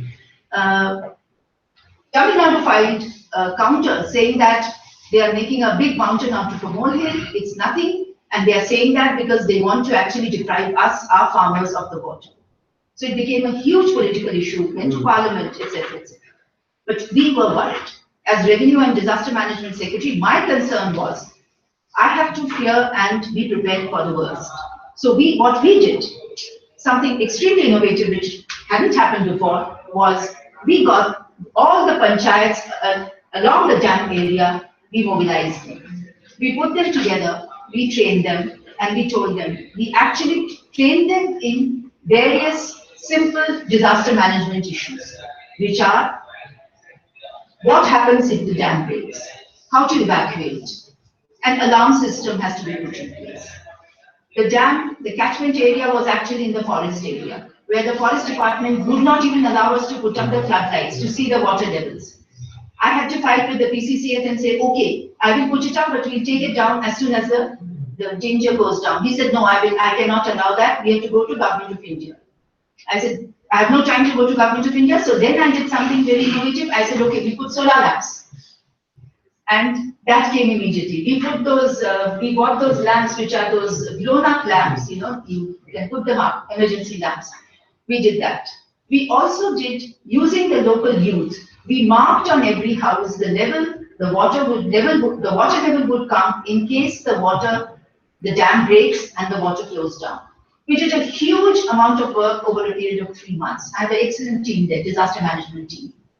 And to make matter worse, that was the time when a director decided, it's a very celebrity-centered community, Malayalis are, as here. A person decided to make money and, get some positive thing out of it. He made a film. He made a film which he said is actually a fiction. Pictures in it was from the dam. And therefore the people said that, how can you do that? Tamil Nadu approached the court saying we should ban the film. Okay. Kerala had to go and say, we have nothing to do with the film. They complained that we were actually behind it. So you see, all that was happening, all the confusion was happening. And you can imagine, as a bureaucrat sitting there, I'm not trying to win sympathy, but I'm wanting you to understand that there's so many issues at play. One has to keep that in mind. Now, what are the innovative solutions that you would have suggested in case this would have happened? Of course, the end of the story is the dam did not break. Allowed us to make some simple, immediate repair, work to the dam to make it safer. And we got the safety inspectors and the CWC, the Central Water Commission people, to come and inspect it. And they said that it's not worsening. At least that is clear now.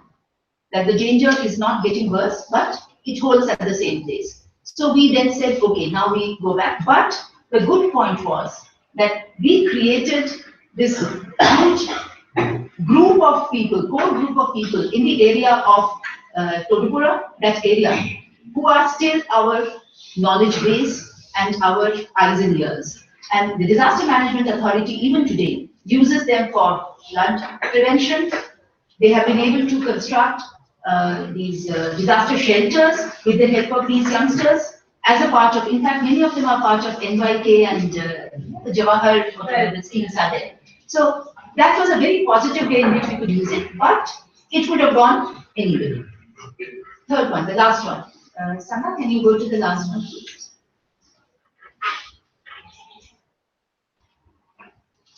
Labor laws. That's something very, very recent that I have got engaged in.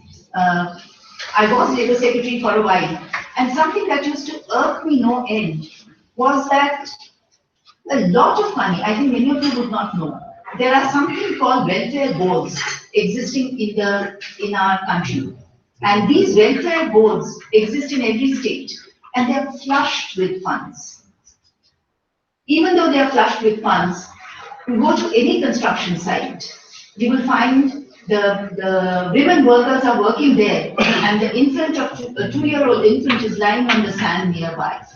The laws require that no builder or any contractor will engage anyone. First, if he engages a woman who has an infant below 5 years, he must arrange for daycare. The laws require that, including the NIGP. It also requires that a woman has to be given extra breaks in between. Nobody follows that. Money is available in our funds, but we never think of using it. When I came after leaving Kerala, when I came to Delhi, something which I noticed, and I had been noticing it earlier also when the Commonwealth Games were being, constructions were going on, is that huge constructions were coming up throughout Delhi, and that's the capital. That's the showpiece for us. Every traffic island in Delhi was constructed into a spotter's site. And who was spotting there? These construction workers. You will see ropes hanging, clothes put to dry. Nobody noticed it. I called up my colleague in the Delhi government and I said, do you know this is happening? He said, why do you look at them? I said, when I come from the airport, I see it, yeah, come on. I live in Mayur Vihar and I pass that area. He said, don't look at it, shut your eyes. Okay, of course, he may be joking, I hope he was. So this was happening in Delhi.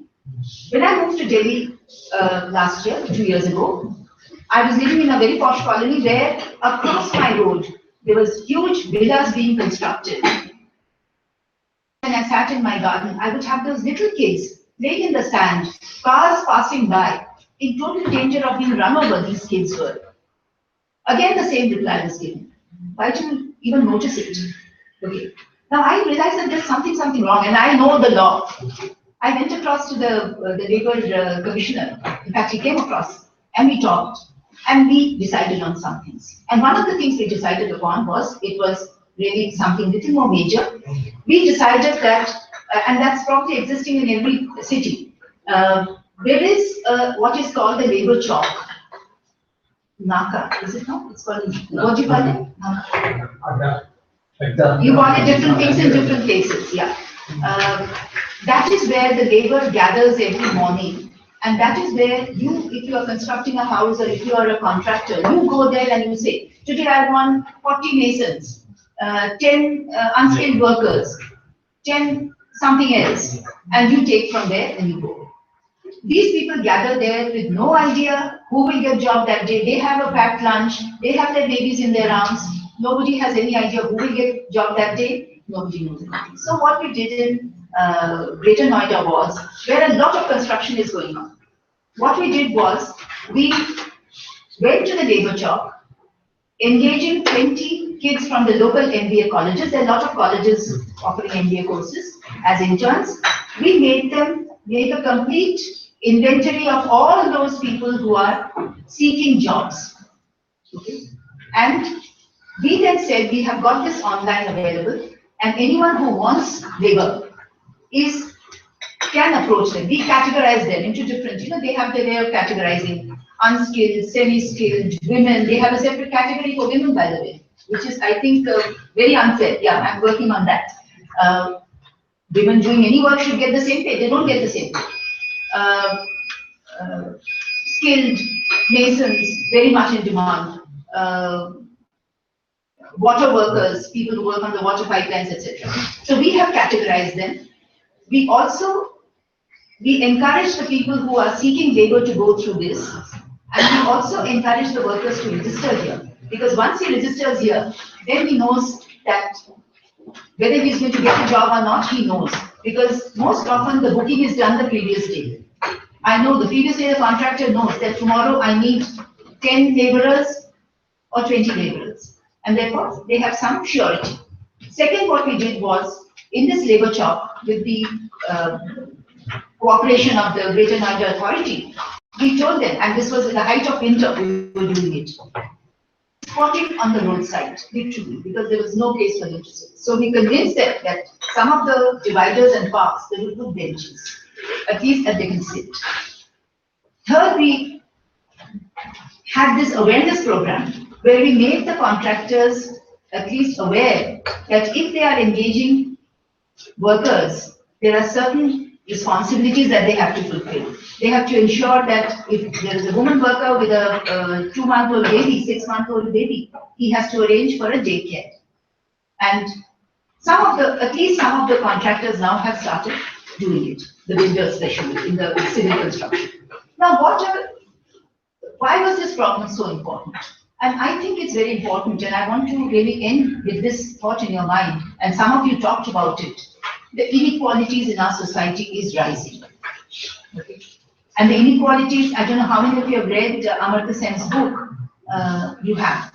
The inequality in India is actually higher now than it was 20 years ago. Yes. And I keep quoting this figure, and I also want to quote the figure that 20 years ago, India in South Asia was second from the top in terms of socio-economic, want to finish? Yes, I did.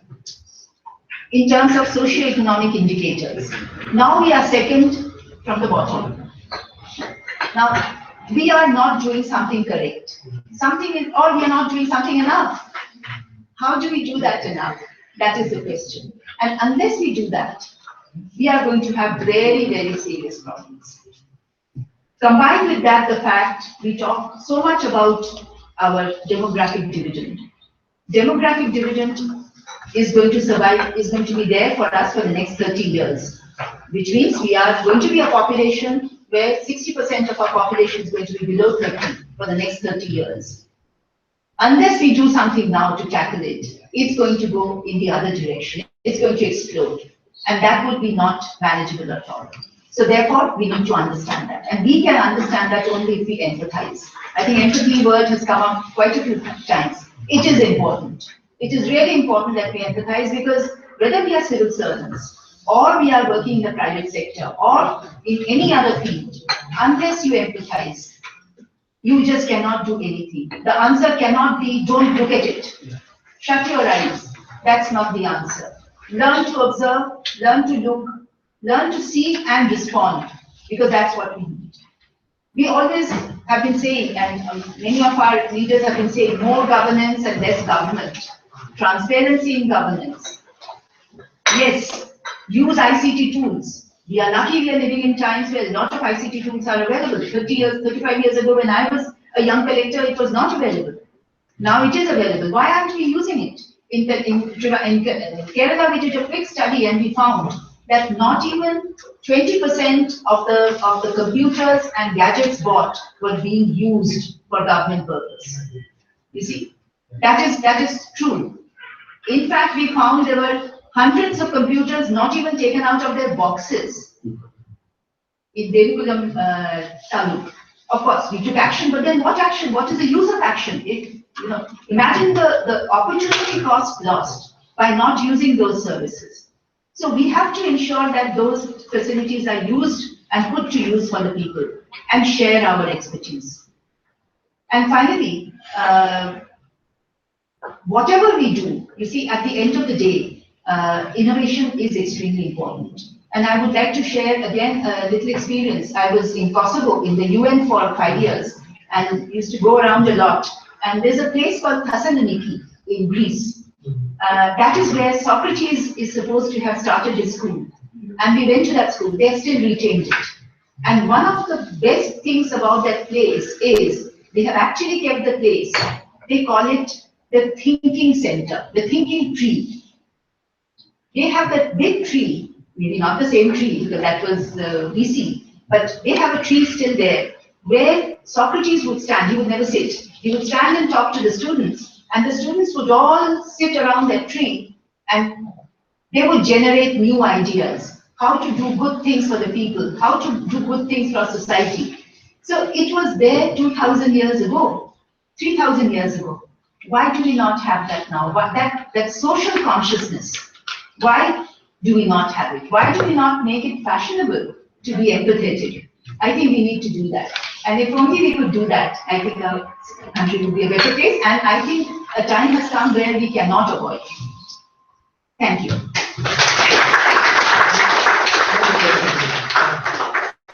So when a citizen has an idea of creation of a new public system or change in public system, where public system is mainly owned by the government, so resources, objects, by the government, what role does SIPS play?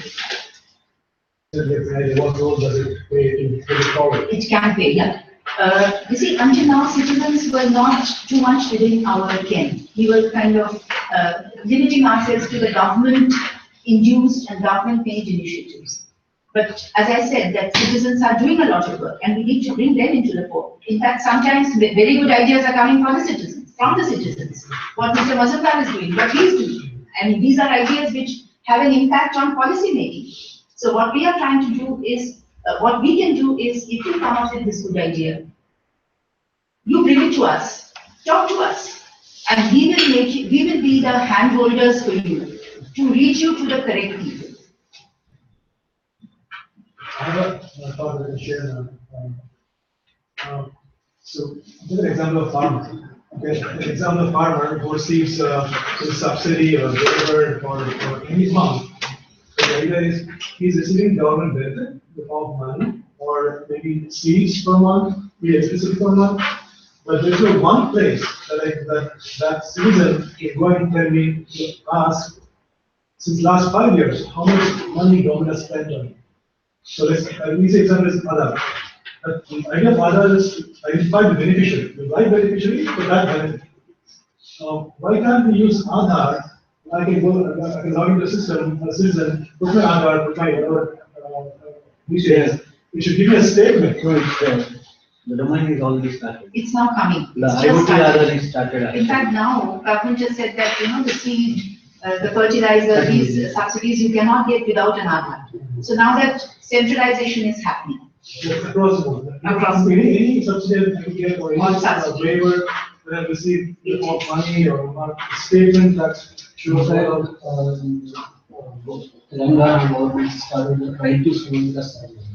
So the survey each and every form family and I think it's 85 to 90% service over. And the basic idea is to know link the form subsidy. So they would like to transfer money directly account. They're collecting all that, especially the other. Actually, a central government. The benefit is basically based on Aadhaar. What I'm saying is, Basically, you can check. yeah, We go to Aadhaar portal. okay. We can enter the Aadhaar number. We get the OTP, and then we can have the statistics report. So, For yourself, for that. for myself, if I am a beneficiary, I can check from the all analytics. So that system is working. So even the government knows that X individual has got these benefits. LPG subsidy, this subsidy. Everything it links to Aadhaar, everything, whatever. Just out of curiosity that, I mean, we're a sovereign democratic republic where our constitution was based on inspiration from other countries' constitutions, where you could say that the standing of that came from ideas that existed in other places and which we culturally defined. Just out of curiosity, what is the scope for actually understanding? Because I've seen a lot of state government, union government officers, then bureaucrats as well as political officials tend to make trips overseas, understand what kind of innovative solutions are there, but somehow there's no tangibility to it when it comes back. That cultural, that chasm is not crossed in that sense. I just wanted to get your thoughts on what it would take to cross that, and would it take, is it citizens' participation that drives something like this, or do you think it's a combined effort? Yeah, frankly, I believe, it doesn't help. You, having traveled the whole world, not a government expense. I think that you can go out and get ideas, but you will have to come and adapt them. Yes. There is no way of transferring and putting it directly into your country. You cannot. Exactly. I'll give you an example, and it could be citizen, it's not just citizen participation, it could be many other things. I'll give you an example. Last year I was traveling by train to Switzerland, and we were in a coach, we were traveling from one place to another. We were, three of us friends, we were going to speak at a university. We were discussing our paper. We were in a coach sitting together across the opposite seats. And we were kind of discussing our paper and what kind of questions we anticipate. We were going to a very famous institute, so we were a bit loud. A lady, within about 10 minutes, an oldish lady, 65, 70 years old, she walked up to us and she showed us on the, it was written, quiet compartment. She pointed it to us and she just, kind of said that, please obey that, and she went away. Would you expect anyone to do that in India? In India, and you heard of that case where somebody was peeing on the wall of some building, and that person, somebody tried to stop him, and he was lynched. Yeah. You read that? Yeah. Was lynched. Yeah. So, you see, I think citizen awareness and our responsibility, we have to learn it, and I think that's why it is important that we start from childhood. We cannot wait for the child to grow up and then begin to coach. It's too late then. We start from the birth for a child to understand what is her and his responsibilities are. So a lot of things happening abroad are not good. I've seen so many things which I find detestable. I was heading a committee, and it's a closed door meeting. I was heading a committee in Kosovo. I was in the peacekeeping mission, and the meeting that day, I had just joined. The meeting would start with a prayer. It was a prayer where they were actually to a particular God saying, bless us and curse the others. See, that kind of prayer. Okay, so I said, come on, we are here to ensure we bring the warring communities together. How can you start? And the Brigadier General of the American Army said that, madam, that's how we start our meetings here in the USA always. A pastor comes and says a prayer. Start a prayer, let the prayer be, bless the earth, let there be peace here, I can accept that. But I cannot accept any particular religion prayer. Isn't it? it's repulsive to him perhaps. Yeah, if you cannot, you have to be sensitive to these ideas. So these are things, I went from India. I was proud that in India we wouldn't ever do such a thing. I don't think we would do. We would be very sensitive about other people's religion. But there they are not. And for them it's natural. So we have so much good points here. Why do we not bring those forward? Why do we not build upon those? Rather than going out and having to learn from others. Yes, there are good things to learn from others. But then adapt them to yourself. Invite them within yourself. That would be a good way to do it. Not to go out on a junket and then come back, because that doesn't really have much effect, as you rightly said. Yes. In fact, there's one thing very interesting in the state of Uttarakhand. There's a huge population of agave, the plant that they used to make tequila. Okay. But the irony is, it's a very religious state. So you have big, but because of the sensitivity and the spiritual pragmatism, people will refuse to touch it for their application. Using that in theory, okay, we can't use it for A, which can bring us billions to our villages. Maybe B, C, D, E, and F together could do the same thing, as you correctly said also, actually. Thanks. Do we have time for questions or? One more. Okay. So, fiscal and which is the evidence and a lot of scope, say to market, like there are innovations and sales, we have the farmers that are very good sales. And then the production practice, like localized, cost effective, Western localized, and innovations. If you look at the government of farm operation, coming up with a zero budget natural farming, it's like to farm families in this years. It's a huge project. And then organizing farmers into groups because prices to the don't have access to the market and it's sort of giving the economic resistance society. That's the situation. In both things, people like the three of the farmers, organized farmers in this cooperatives and federal producer company, and trying to market their produce to many have outlets. So that's the situation.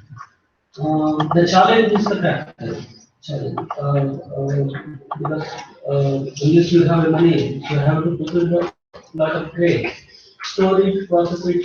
The farmers in this trade, it's for the organic, if there is no invention, it's not established. And the challenge is the country, wherever we go, wherever we present on the place, and where we collaborate, etc. And unless we have support, so the motivation is not big problem. Like in our all places, unless we have support, we recently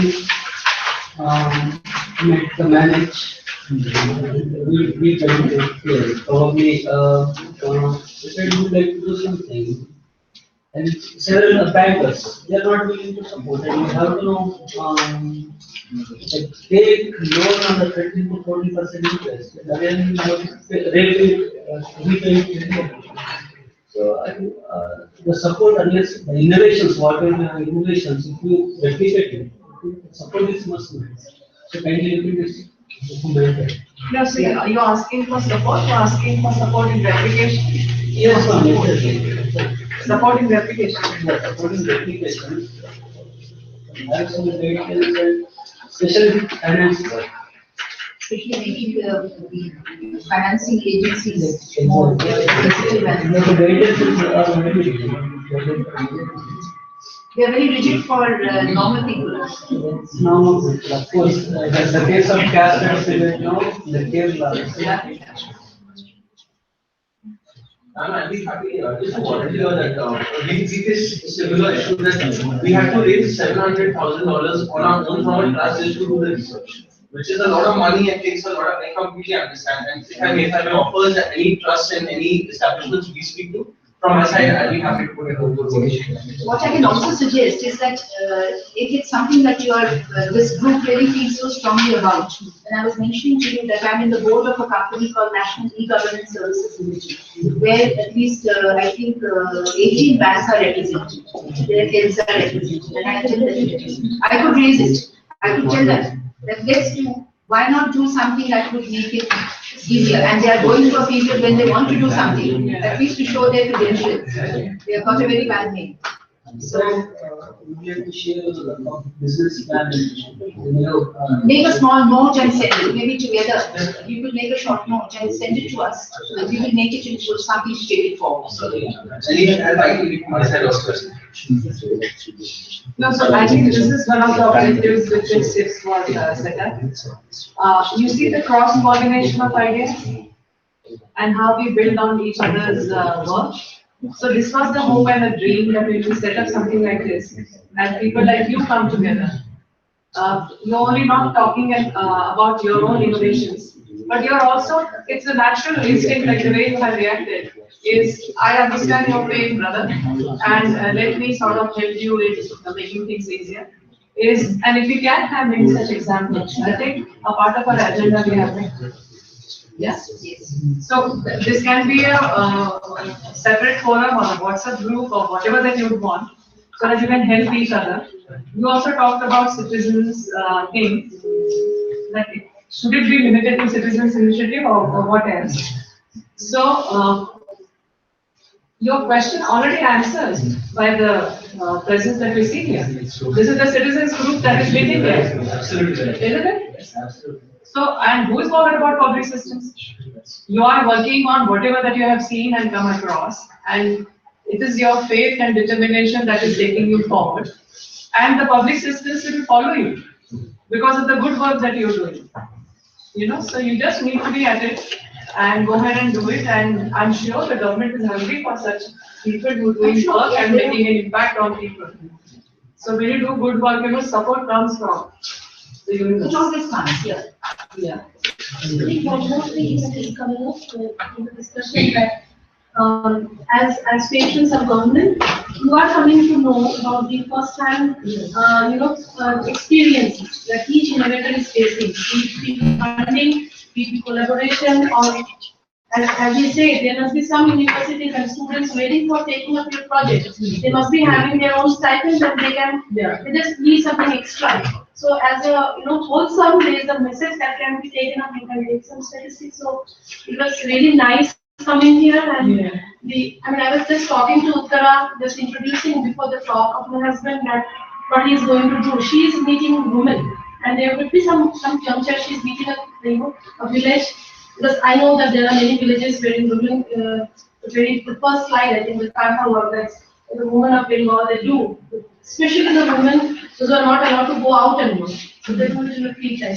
So we can just collaborate, and your support will be definitely helping all of us. Yeah, and I would definitely recommend to include Path and Muga from Assam. Yes, actually that's in our plan. But these are the only one suggestion probably to everyone here, not only to specifics. Like the cross collaboration, because my first slide talked about collaboration. I mean, that's the biggest possibility that we should capitalize, and we are talking about that. In hand with the policymakers, that is very important. Which when you talked about international state, that's probably one area what I've seen that which happens there, which misses out in many areas in our forest. Like I had spent initially when I had started, when I used to go to these villages, first people used to think that, okay, today morning I have another news agency guy who's come here to take some interview. So 1 or 2 days I had to spend with them, to mingle with them, to give them the confidence that what I have come for. Build their trust. Build the trust, because see, they have been deprived not only once, they have been deprived over a period of time. She narrated one incident, now that's also deprivation. When a man with power comes in, he gets something when somebody is in need, and he doesn't come from that background, he doesn't get it. One area, madam, where I have one request, if that could be done, all, but if there is some credibility which could be given, which our organization faces every day, like when we go to a village, let's say, and when we talk about our initiative, probably somewhere they feel that how far is it true, whether it is trustworthy, whether I should do it, whether I should, and there are mixed opinions. Are you from any political party? Yeah, are you from any political party? reliable are you? How reliable are you? So we work on that. These things are there. If SIPs can provide a credibility statement to the innovator that look, this is an initiative which we are backing up or looking into, and take them credible, because see, at grassroots level, We get it, we get it. Yeah, yeah. those things will help us. Are we? Next. Madam, we are having 2 Skype sessions. 2 persons have joined through Skype. So let us have their presentations first. We have Ms. Shweta from Flux India, and she is not able to come, but she has expressed her willingness to make a presentation over Skype. So can you hear us, madam?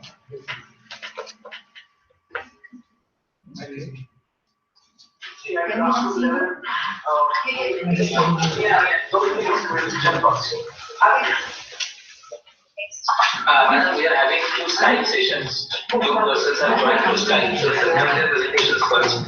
We have Ms. Shweta from Flux India, and she is not able to come, but she has expressed her.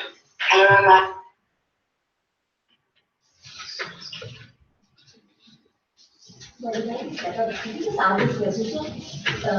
understand was that the idea was that we collaborate with each other. You know, we are able to get ideas from here to be able to do advocacy specifically. Is it also that since also you can see the platform where they say a lot of questions are coming up. Saying that one is credibility, right? Saying that okay, there's certification or something like that. Also, where do I find these results? Like, if it is research, where the challenges have been put up also in the resources.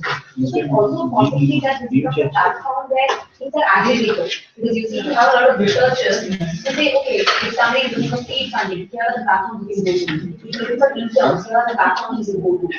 Something like that, so that it becomes easier for a lot of innovators to tap into the resources. Knowledge. Where maybe even we can provide, hey, I would like to what he just said, then I can help you with it. But not rely on each other, but you also get that. Am I audible?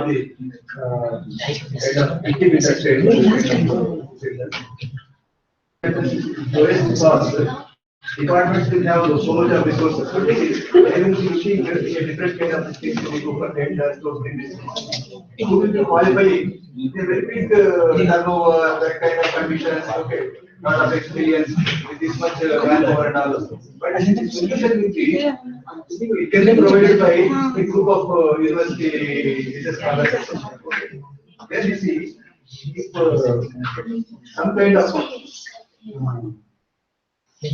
platform SIPs provides us some assurance from university professors, the content, the kind of assurance can be given to the organizations. There, what happens, a lot of money is saved, and the aspirations of the students will also serve there, and their future this thing will be much more good hope. But almost all the departments.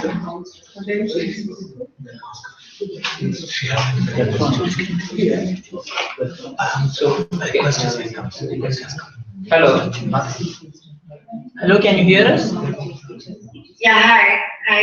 So, Good afternoon, everyone. Madam, I am Avit. So you are having around 30 participants today from different parts. So what we will request you can give a very brief about you, and then you can make a presentation. I will request you to limit your presentation for 5 minutes, and the things which you can mainly cover is about the innovation, then the scope of replication, impact, and what are the expected impacts. Then you can also speak a few lines about the funding pattern, and then about the provision of inclusion in public systems. So these are the main areas which you can cover during your talk. So you can start. And are you able to see the audience?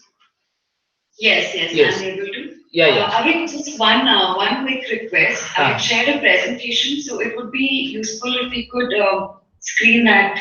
Yes, you can share your screen. You can share it screen. I'd already sent the presentation. To which email ID you have sent? To all of us, it's attached to. To Zina. Zini. It's attached to everybody. I can send it to you again. Just let us see.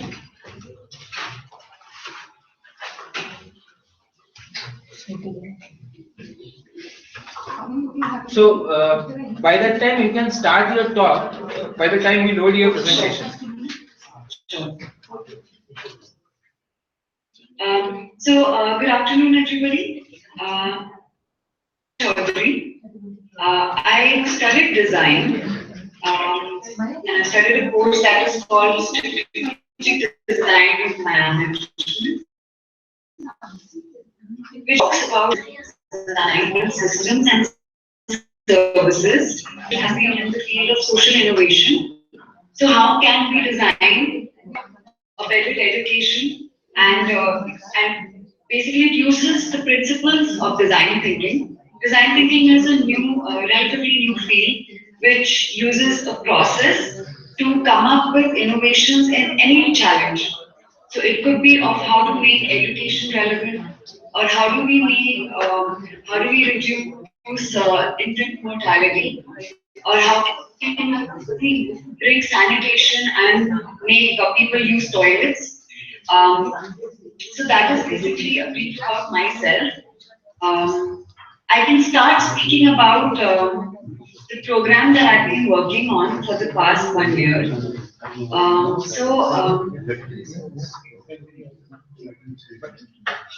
Yeah, go ahead. Shall I begin? Yes, begin. So basically, I started with a design challenge, which was about how dropouts occur and how there are these huge learning gaps in the education system of India. So class 4th and 5th are very critical to dropouts happening. And as I studied more and more, I began to understand that actually it is a lot of dropouts are actually happening because education does not seem necessary or relevant to a lot of children coming to this schools. And when I started to speak to them, I started to understand that there's this huge gap between classrooms and real life. So education is still an abstract concept. Whereas there is something which is known as functional literacy, which is if I expend 100 rupees, I must know that if I bought something for 40 rupees, I get 60 rupees. Right? So that is functional literacy. But in schools, we learn it as addition and subtraction. So how can we bridge that gap between classroom and real life? So I designed a program called Flux, which is an experiential learning module designed to teach children to learn creative problem solving. And how they do that through the help of a cricket, which is actually in the form of a game. They go through that process and pick up civic issues around them. So these civic issues could be anything ranging from litter to water shortage to electricity shortage to women's safety. And they apply the design thinking, which is to do a mind map, to empathize with the problem, to empathize with the user of the problem, to brainstorm solutions and then come to a final solution, which will be a concrete doable step. So the final solution could not be, suppose we are looking at the problem of sanitation. It cannot be an abstract solution of we must stay clean, but rather a step-by-step process of how we can bring sanitation to a classroom. For example, if we can create sanitation monitors. So there were 9-10-year-old children working on the issue of women's safety in government schools. Basically, this program runs in government schools, and they came up with the solution that there's already a women helpline number, but nobody knows about it. So these 9-10-year-olds actually made small cards, 50 cards of the women helpline number, and shared it with 50 women they knew in order to educate them. And and in order to let them know that if there is a situation, they can reach out. I've also understood that education in any country, if it has changed, it has never changed through a private medium, but always through a public medium. So we must reach out public schools.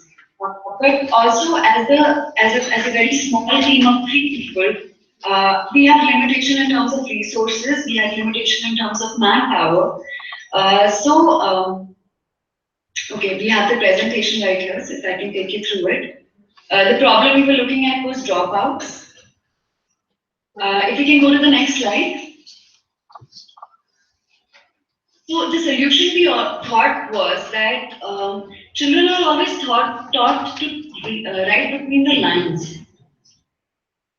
If you can go back to the slide. Yeah. Children are always taught to write between the lines, which is, we are always taught to think linearly, that, B comes after A, and there's A, B, C, D, and then there are numbers. But then there's also a space where problems can be looked at creatively and can be solved creatively. So we wanted Flux to be that place where they could think out of the box and also connect it to their real life and solve civic issues around them in a creative manner. If you can go to the next slide. So the key characteristics of Flux are mainly one-on-one mentorship. So it happens in a small group of 21:1 or 15:1 students, so that each student gets an opportunity to voice their beliefs or to think out loud. Because usually what happens is, if it's done in a large group of children, then the ones who can speak more end up voicing their opinions. But the idea of the program is to reach out and enable collaboration. The technique we use is actually through a game and through storytelling and project-based learning. The main learning that they take away from Flux is empathy, which is, if one must solve the problem, then one has to understand the problem. So get into the shoes of the user, which is the key principle of human-centered design. The other is proactive behavior. Often in schools, going back to my school days, I would never study until there was an exam. So the idea is, how do we instill proactive behavior, which is that if we know something is happening which is wrong, like as ma'am shared, that you're getting out of bed and looking at something going wrong. So how can we not shut our eyes, but be proactively solving these problems around us? Third is collaboration. So in our classrooms, we are always taught to compete with each other. Who gets the highest, who gets into the best colleges. But real life does not work like that. Real life works in teams. Each member's contribution is important. And hence there is a very, very important need to build a collaborative ability in the children. And the fourth thing in context solutions, which is, if we are designing solutions for our public systems, they cannot be from the perspective of technology, of systems in a very cold manner. But we have to look at what are the limitations of the context that we are working in. For example, if we are working to build toilets in government schools, then we have a shortage of water. Must we build water closet, or can we look at waterless urinals?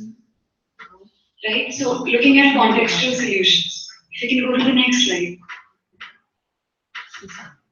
How it works currently is that, understand that we were a small team of 3 people with limited resources, and we wanted to reach out to as many people as possible. We realized that it's not possible for us to individually go to each school, and I was very certain that we wanted to go through the public school or the government school route and not do it, in spurts, but to run it as a program in government schools.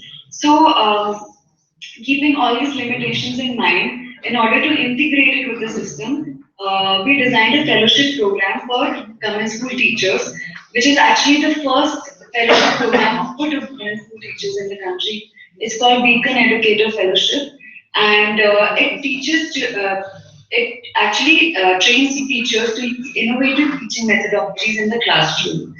And we select one teacher in school from each school intent for change, and then they're handheld for a year and trained in the module of Flux and many other innovative teaching methodologies. And then they go back and take it to the children in the classrooms. The children who actually go through the flux process and come up with solutions for civic issues and take it to the community become our agents of change, our young change agents, and they're called as flux agents. Go to the next slide. Thank you. This is a little snapshot of how the toolkit looks. So, since it was for kids, the first idea was to not have a very theoretical or a very preachy, engagement, but something that they would readily engage in. So, we have a board, we have civic issue cards, about 48 of them, which are then divided into 1-star, 2-star, and 3-star problems, depending on their difficulties. Then they're also given a solution sheet, which is to structure their problem-solving process on how to come to a solution. So this board that you see is actually a Khelnagar, which is like an ideal city. And we tell the story to the children in order to incite that thought that there is an ideal city out there, and how we are different, or our city or our community is different from an ideal city. Going to the next slide. We can go to the next. So right now we're working through the Beacon Fellowship program, and the program is running in 61 schools, 40 government schools in Noida, Uttar Pradesh, and 20 of them in Varanasi. Noida has schools in urban slums and poor communities, whereas Varanasi has schools in the rural areas as well. And all of the teachers are given the toolkit and trained us in design thinking, and they take children through the program throughout the year, and we monitor the program with the help of school program leaders. Next slide. So the children have actually been doing the program for the past year and a half, and we've touched about 5,000 children and about 110 flux agents. Have taken small steps, might be as small as putting a dustbin in the class when there's no dustbin. But it's creating a bigger change in the way that they're not waiting for somebody to come and put a dustbin. They feel like even if they take a carton box and put it in their classroom, they get into a habit of putting the litter into the bin. That is something that is coming through them. So we just facilitate the workshop. We don't give them answers. We just ask them questions. Is this right? Do you think this happens? So a lot of interesting conversations come up. We treat the children as adults, and these are 9-10-year-olds, and they have, when I started out, I thought that what possibly could come out of these very, very wicked problems. But actually, children are far more creative than adults because they're still not conditioned to think with emotions. So they're far more open to ideas, and they're rooted in it in their community. So they come up with very contextual solutions. It could be simple things like waste segregation, or it could be of how they could educate their peer on road safety. Or it could be about how they could run a campaign on water shortage or water awareness in their community. If they're taking these simple steps, and that these simple steps is actually causing them to confirm their determination and become more active citizens, and feel empowered in the sense that they feel that even if they're making a small step, something around them is changing and they're not passive anymore. So I think that for me is the biggest biggest reward of the program. And right now at this moment we are building the second level of the program, which is to train the young change agents and how they can be taken through year 2 of the program. And for the funding, we have support from Nuclear Software Foundation at the moment, and Desh Pandey Foundation in Varanasi. But we're still always very strapped for resources.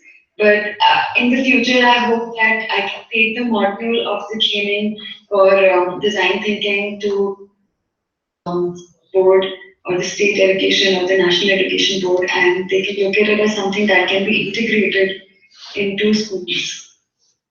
Thank you.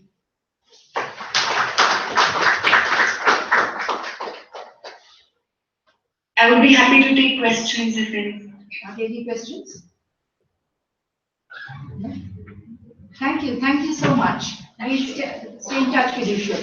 Thanks. Thank you.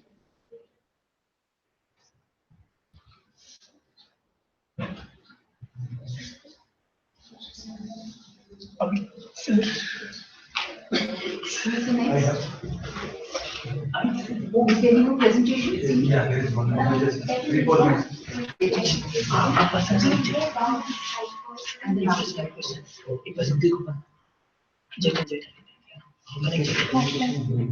So we are presentation. Offline. Not really, but somebody else. How many more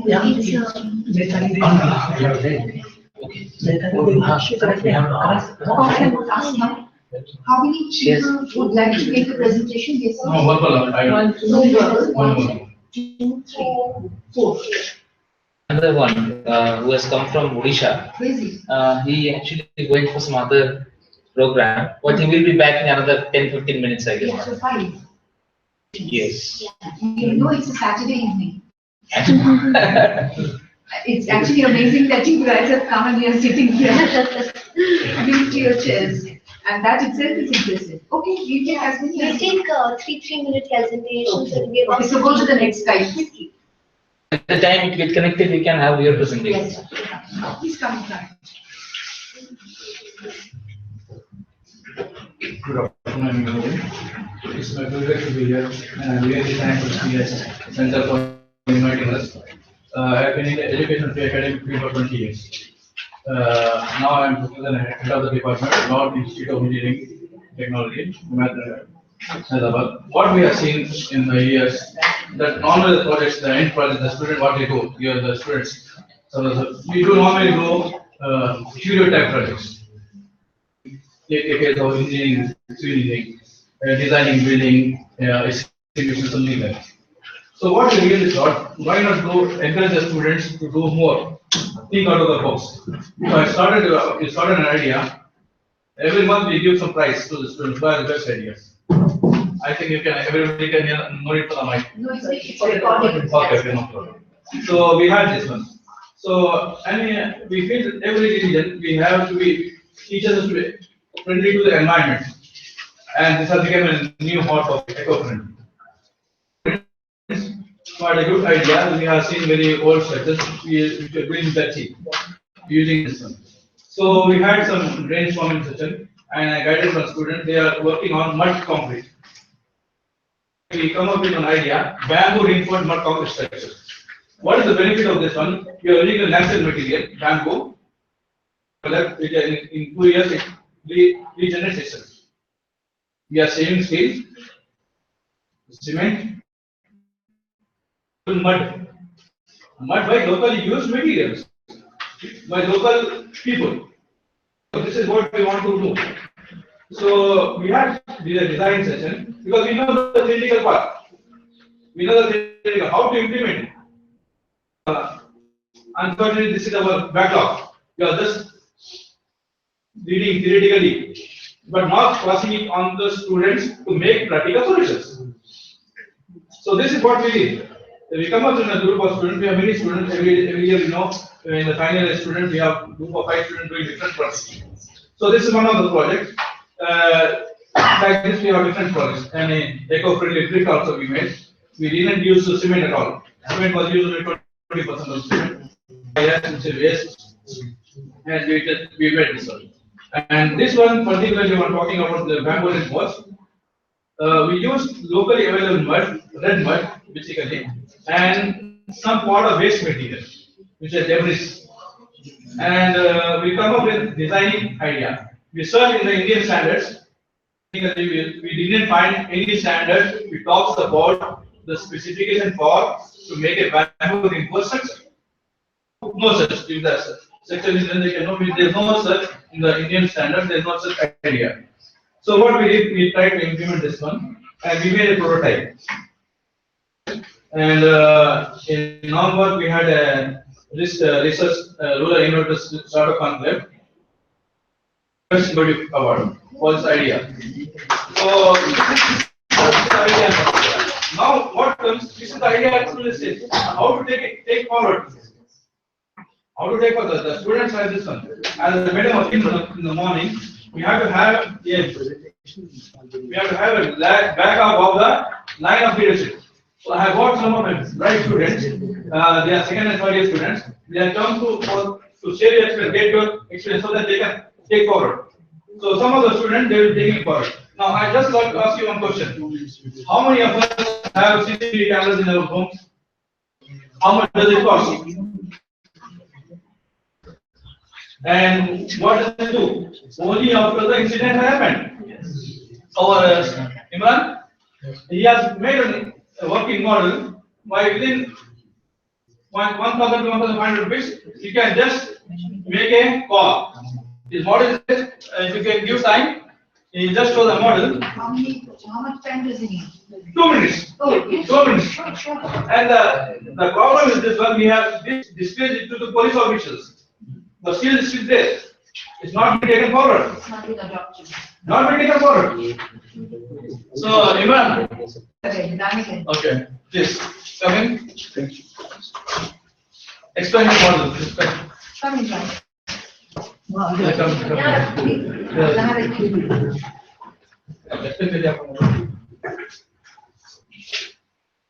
First of all, good afternoon to everyone.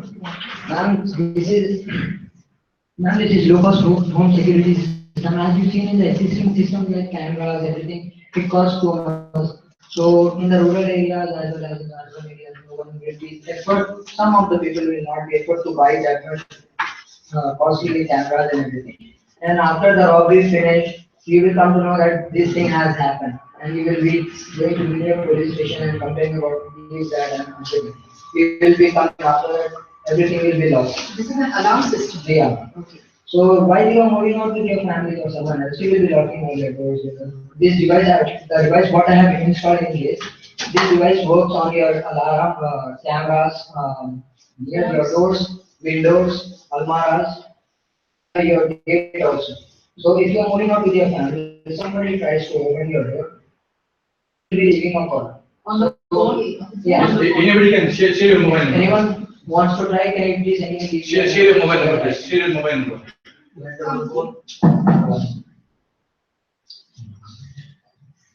0894408101. Is that a local number? Local number. It will be too much for us. Yeah, network is very poor.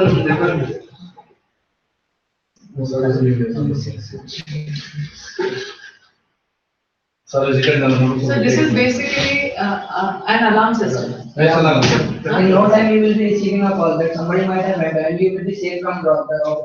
How would your number from there? You will be getting a call. So you can call up someone or the police. You just call your neighbor. Your neighbors or your police station, somebody might have entered, you can save your. और आवाज नहीं होगा क्या अंदर से देती No, this will be informing that robber will not be getting even any sound charges. alarm noise. No. Bell can ring. You will only get that. This is the research stage. If you had some expertise funding, you can go to next stage. The other idea is to forget this as soon as this opens at the point, we should put on gas. Gas who can make it unconscious. Yes. You were saying to release the gas in the property. As soon as you open the door, the gas will be released. And then the person will pay. New innovation. This is the first step. Yes. And if the intruder tries to enter into the home, he will be slowly opening the door. Like this.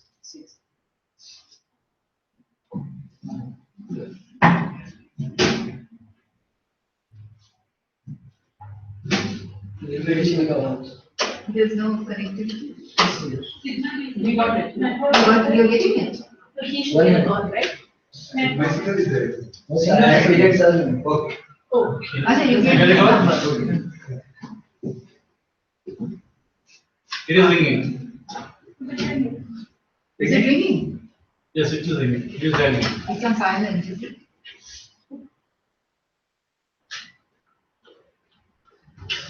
Yes, yes.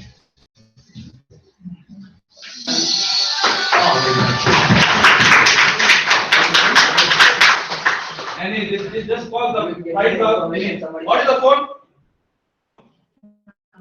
Which is the nowadays best. Even children don't use it. Another phone and the wiring, the So cost of wiring. what will be shown there? Some message will come, then. No, the number will call. So you should know that number. And maybe the voice also. Before You're going getting out, the- you have to feed the number in that. Yeah, in that phone. Speed dialing mode, so that you will be receiving a call. So Imran, typically where will you position the house, say for instance? That is not the point. No.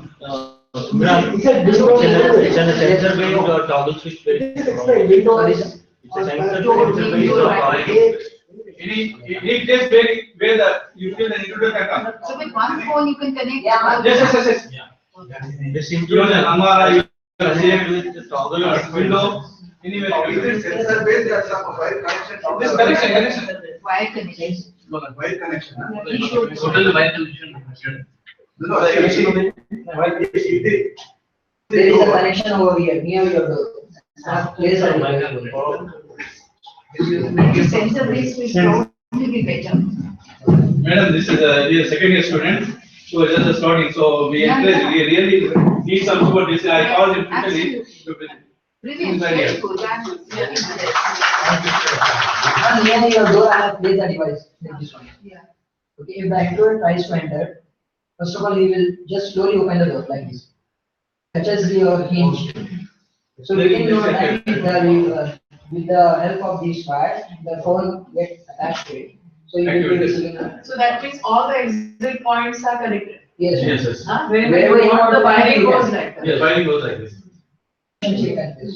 One phone has to. One phone has to remain there. Should have a capacity to make a call, right? No, in which when you are leaving or you should. No, it should have charge. It should be active. Yeah, it should be active.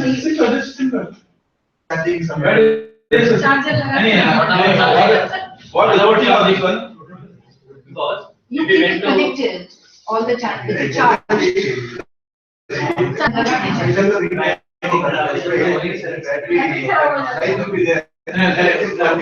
This analog phone, they last for days. This is not like smartphones. Every day you have to charge. These are much better. And this is analog. Nokia. No, Nokia. analog. Analog phones. Analog phone. And one more thing, sir, you see, if you're not working always now, it happens, then only Yes. that's why battery life also. Yeah, battery will be there. So what I really want to say, yes, what I really want to stress here, the good projects are being just lying down in the students.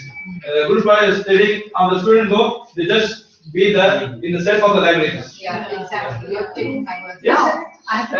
This student, we have already demonstrated to police officers. There were 3 months back, nothing has happened. And they appreciated this, it's very good. But what to do next? If you don't encourage these people, their ideas will die down. And this is a autonomous body, and we can take it forward. Many ideas. And actually, in a college, we have monthly prize, which is the best idea. And yes, we have an innovator in mechanical department. They build one innovator, this big size. It has a refrigerator, water cooler, and this is on process patenting. Another is already patented by known as dew drop. The was patented is another department, electronic department. It can get you 20 liters of water from here in 1 hour. Wow. Yes. It's already patented product. And we are also in the process of patenting, but our encouragement should be there for the students. I mean, these are learning course. Anyhow, how to develop the society, the expertise of the elders, experience whether the energy of the youngsters. Then every society can develop. Otherwise, We will die, we will not do any work, and yes. I mean, it's fantastic. The question is, do you also have an incubation department where somebody is also doing sales, also doing marketing? No. We are not No, doing they're already anything. patenting a vaccine. No. No, but they've already patented. They are better than other products. Why not commercially market something? Because this I think can be commercially marketed, right? People will not buy something. There are a lot of colleges that have incubation departments. Like where they incubate, where students have a new idea, there's an incubation department which looks at all these things, market analysis, assessment, where is the market available, do the business modeling for it, things like that. So I have to tell like that. Get the financial Yes, and so startup also. IIT Madras has one for Wipro. Madras has, I am Bangalore has been called NSR cell. There are enough cells available where they can go and present and then they will help to incubate the Definitely, we are working on that. IIM Bangalore has a pre-incubation launchpad. Then they have the incubation launchpad. So please go there and they'll also tell you how to go to the investors or funding and all. Triple IT Hyderabad has it. Okay, maybe IIT We has have some something of also. them. We are already working on that. I think intellectual property rights. We are hired on a consultant actually. We'll put you across. In fact, Brigadier Ganesha also. He would be interested in this. So you need to network with these institutions which are already having incubation launchpads. We put them across. That will be very nice for you. And apart from that, I also want to, and I want to take this opportunity, and my team has to note this. I've been saying it for the last few months now. We are going to float a project by which we will put it on our website, calling for fresh ideas and innovations, and we rewarding the best ones. Every month or every quarter, we'll have this competition that we want it in this area. And then students should come up with their innovative ideas and products, even process development, and we would then choose the best. Is it only designed for the students? Only for the students. That's apart from the award scheme. That's it. So because our main force is the student force. Yeah. Student force, because our new generation, we have to guide them properly. That is what I really feel that this overall. Yeah. Is there any prospect of the institution getting an adult tinkering lab under the innovation mission? Which lab? The adult tinkering lab under the adult innovation mission? From the NITI Aayog. No. We are applied for AACT. AACT lab for there. We have got one lab. Small drug government lab. Exactly, because they provide all resources. The NITI Aayog is trying to fund exactly these types of things. No. We have been because we have been upgraded by AICC. It's not only for government. I think it's for. There are some fields which is certain areas, so we have to fit in that one. So it's not like Who is this. there? Avik or Sarvesh or anyone? We could send this proposal and others to NITI Aayog. Also, there is a department of entrepreneurship where they give grants up to 80% if your proposal meets their requirement. So you need to explore some of these new initiatives that the government is trying. Which department? Department of Entrepreneurship. Skill development department. No, what I really feel that the final year students are doing the projects, okay? But what after they go? What our normal feeling our Indian society feel? The students feel that when after I get out, I should get a job. This is our feeling also that. And that's the end of innovation. That's the end of innovation. That's wrong, yeah. That's wrong. So what I'm really doing and trying to get a new line of leadership. They have to get this one. They have to carry this one. They not carry unless they have some encouragement. Of course. The other side is also not every innovator is a good business person. Yeah. Maybe what is required is sometimes you just need somebody who's good at business. Yes. Innovators can continue with the technical innovations, but somebody can sell it. I think that's what the mismatch is happening right now. Because innovators are trying to become business people, and then thinking and business people are trying to become innovators. There is a mismatch. 99% of the failure of Indian startups are due to this reason only. Yeah. Because when you give a college graduate the launch pad, he knows something, but he doesn't know all part of it. Not only college graduates, sir, even our position also. Yeah. So क्या होता है actually? The original research से ज़्यादा the effort put to reach to SIPs as a some kind of organization. That is much more. I mean, if we all. No, but the other side is some people feel that it's tiresome, but some people find energy in it. What I'm trying to say is, for some people storytelling is easy, for some people selling is easy, for some people innovation is easy. So maybe we need to find people to collaborate, who are good at these things. And let the right person do the right job. Right job, exactly. That's what we do. Rather than saying, oh, my name will go away if I give it away to somebody. And one more thing, madam, you see, it should not be just chance meeting or say chance this thing actually. There should be established platforms. Okay, say suppose just I was wondering actually that the scientist, he was just having seen the name of the Center for Innovation. He could He walked in, yes. walked in there. Yes. Actually. And you have entertained. See, we guided us. Sometimes you see, if you say first time, see, meet me after 1 week or so, his interest generally goes down and see, it's a very high profile thing and see, he may not come back again. But that kind of these things. In fact, he didn't come back, we were after him. And he switches off his phone. In future, Sridhar, you will not switch off your phone and take my calls. Yeah, I know, I get that. So great person.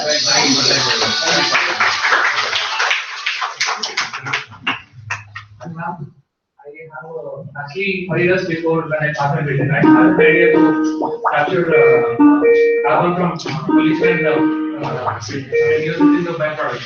But I did not approach it in our like I did not have any platform. Like it was very I wasn't able to very design.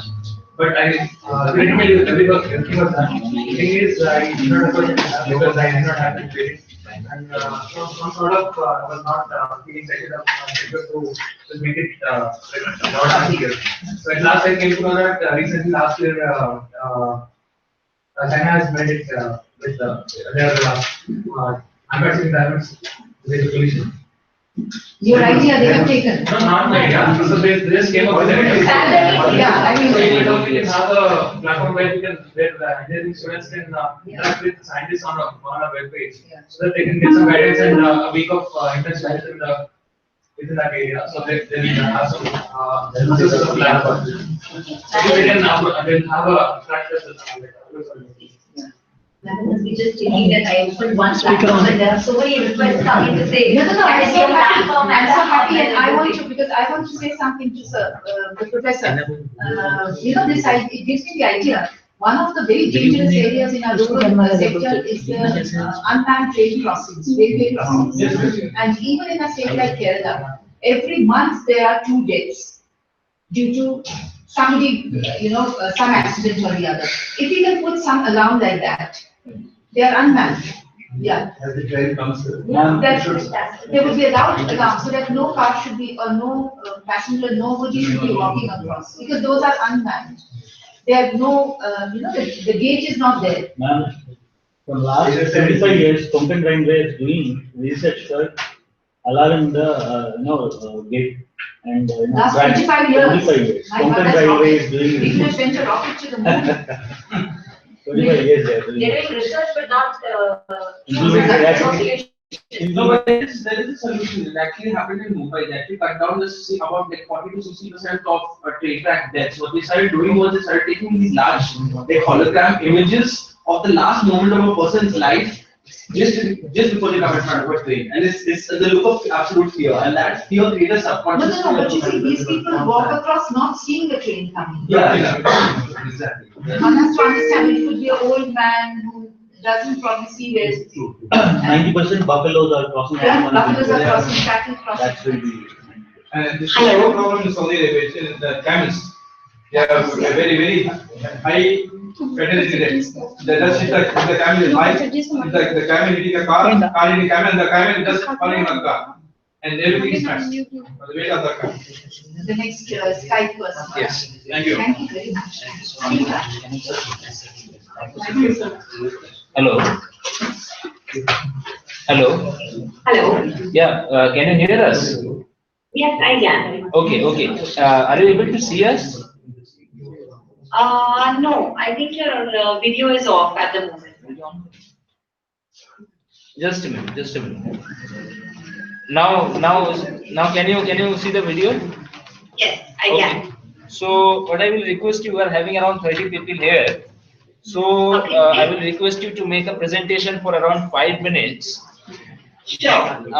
Covering the few areas like the innovation, then what is the what are the impacts and what would be the expected impact in the long term, and then how we can enhance the scope of replication in the public systems.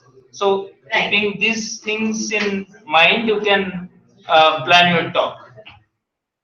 Absolutely. Yeah. Okay. Okay. You can start. You can start. Sure. Hello, everybody. Yeah, hello, we can hear you. Yeah. Please continue. Hello. Hello. Can you hear us? Yes, I can. Yeah. Can Yeah. everybody hear me? Yeah. Yeah. Everybody can hear you. Please. Hello, everybody. I am Jaitali. I lead the marketing and partnerships for the Better India. We're basically India's largest positive news platform.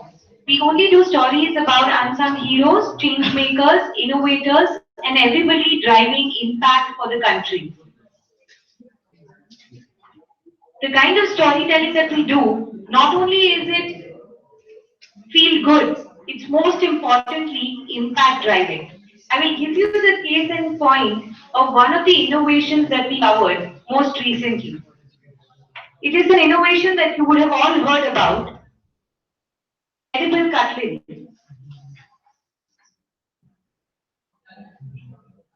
Edible cutlery is basically an innovation to beat the discarded plastic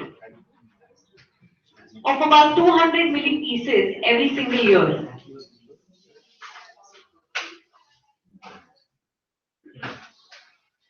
To face, hello? There's a lot of echo from there. Hello? Yes, we are there. Hello? Hello? There's a lot of echo that I can hear actually. The mics are on. If you can put talk, you can hear. One voice. Where is Aman? Hello, can you all hear me now? Yes. Yes. We can hear you. We can hear you. Okay, okay. So to continue, edible cutlery as an innovation was primarily put together because Narayan Prasapati, who is the founder of Bakeries, realized that there are about 200 billion pieces of plastic cutlery that are discarded every single year. And obviously, as we all know, the decomposition issues when it comes to plastic, right? One man who led a business for about 8 years, trying to tell the world every single day about his innovation. But to bring about public perception change towards utilization of common commodities like plastic spoons basically requires a lot of media support, right? And that's typically what the Better India came on board to give them. We put together a series called India Innovates, showcasing the stories of grassroots level innovators that are bringing about social impacts on a daily basis in our lives. Was edible cutlery. The way we went live with the video, in a matter of 10 days, we managed to clock in about 6 million views on that single video. In fact, we became India's only content creators. Content was syndicated to platforms like Nowthings, AJ Plus, Post, Collective Revolution, GAS, Guardian Post, and many other international publications.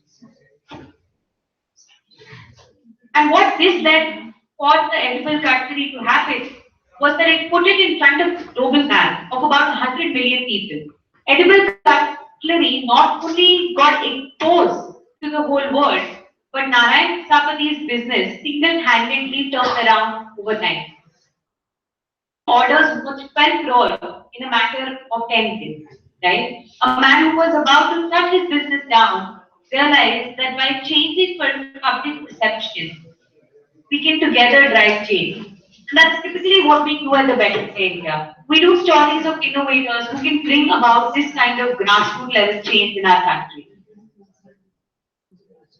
Whether it is waterless urinals or a liquid grade medical waste management system, close to 30 stories every month on innovations that are driving change.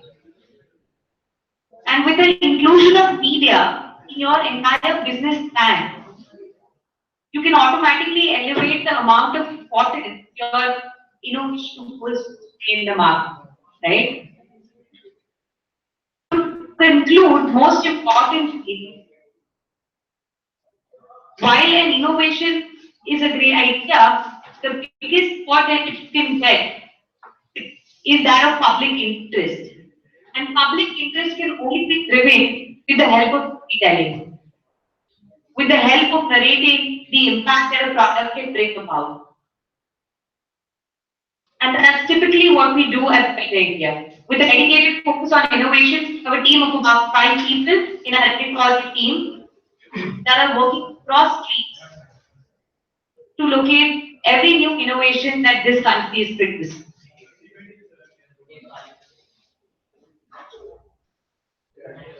I'd like to throw open this discussion to everyone out there to understand anything that you all would like me to answer.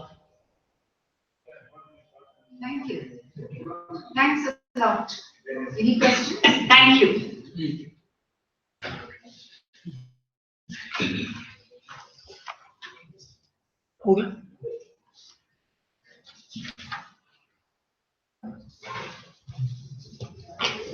So Skype calls are over? Skype calls are over. Okay, so now the next one, who is it? Yes. Good evening, one and all. Good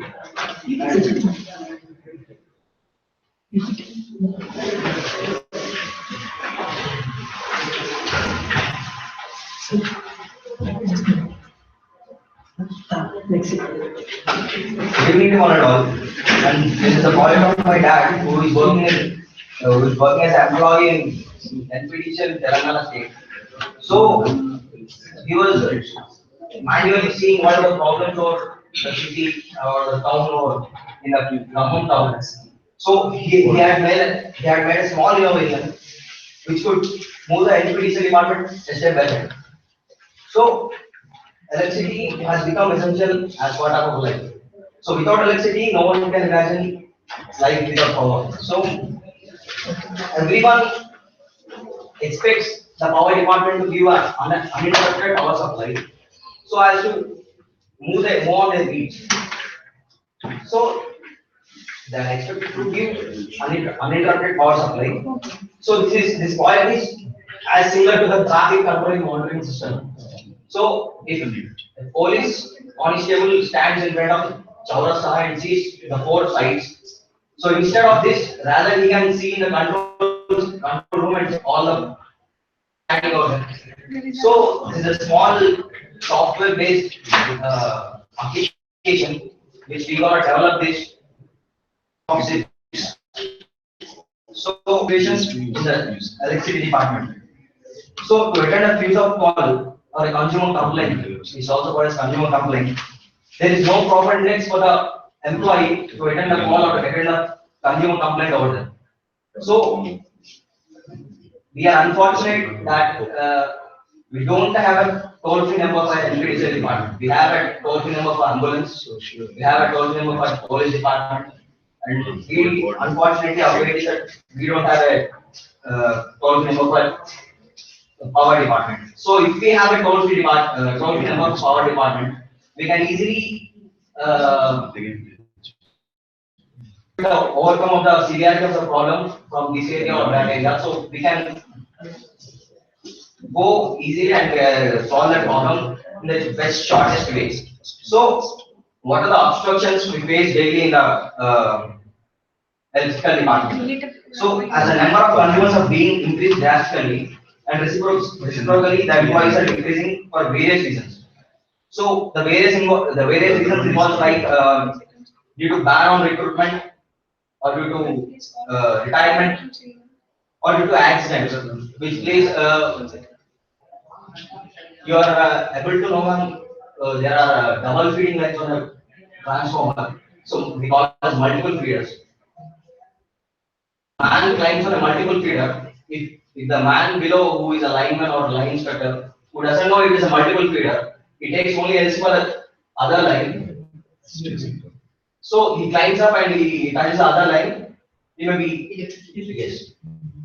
So this was a drastic problem in the common town, which placed in a month there were 2 deaths happening. So this made him so kindly to make this app.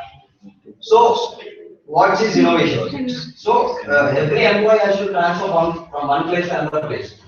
So we don't have a rough idea on the lines. If you see a one pole to other pole, you can see at least 5 lines or 6 lines over it happening over there. So what is a known fact is we cannot have an exact idea on the line where the power cut has gone or where the interruption has come. So better has come. If we would go and solve it in a faster and easier way, we should have a clear cut of views of all the lines over the city. Color coding and all manually. So this he done it manually because he don't have an idea of clear cut idea on it. So if the government of Telangana supports us, so we can have a satellite view of all the transformers and all the poles. So the lines also are also visible. We have that technology also.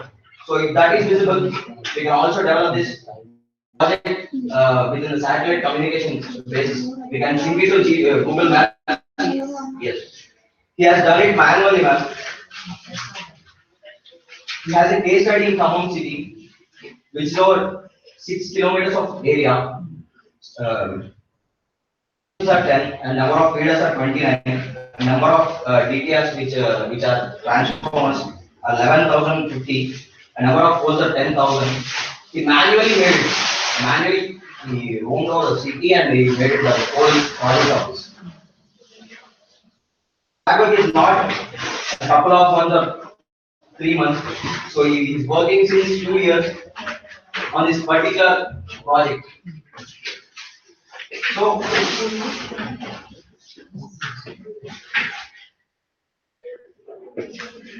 Yeah. Come on, city, madam. These are 4 substations. One is here, 1, 2, 3, and 4 and 5. this is a little clumsy way. So if you have a better satellite communication, it will be more visible to all the employees in the city. So it will, the work pressure on the employees is more, but they don't know the exact position of the. If they don't know the exact position of the where the interrupt is gone, so how can they solve it? So this shows us where exactly if a toll free number, if from the same area, the toll free number can easily access the area, the severity of the problem can be easily accessed, and the person who is working out that area can easily access the, and he can solve it in.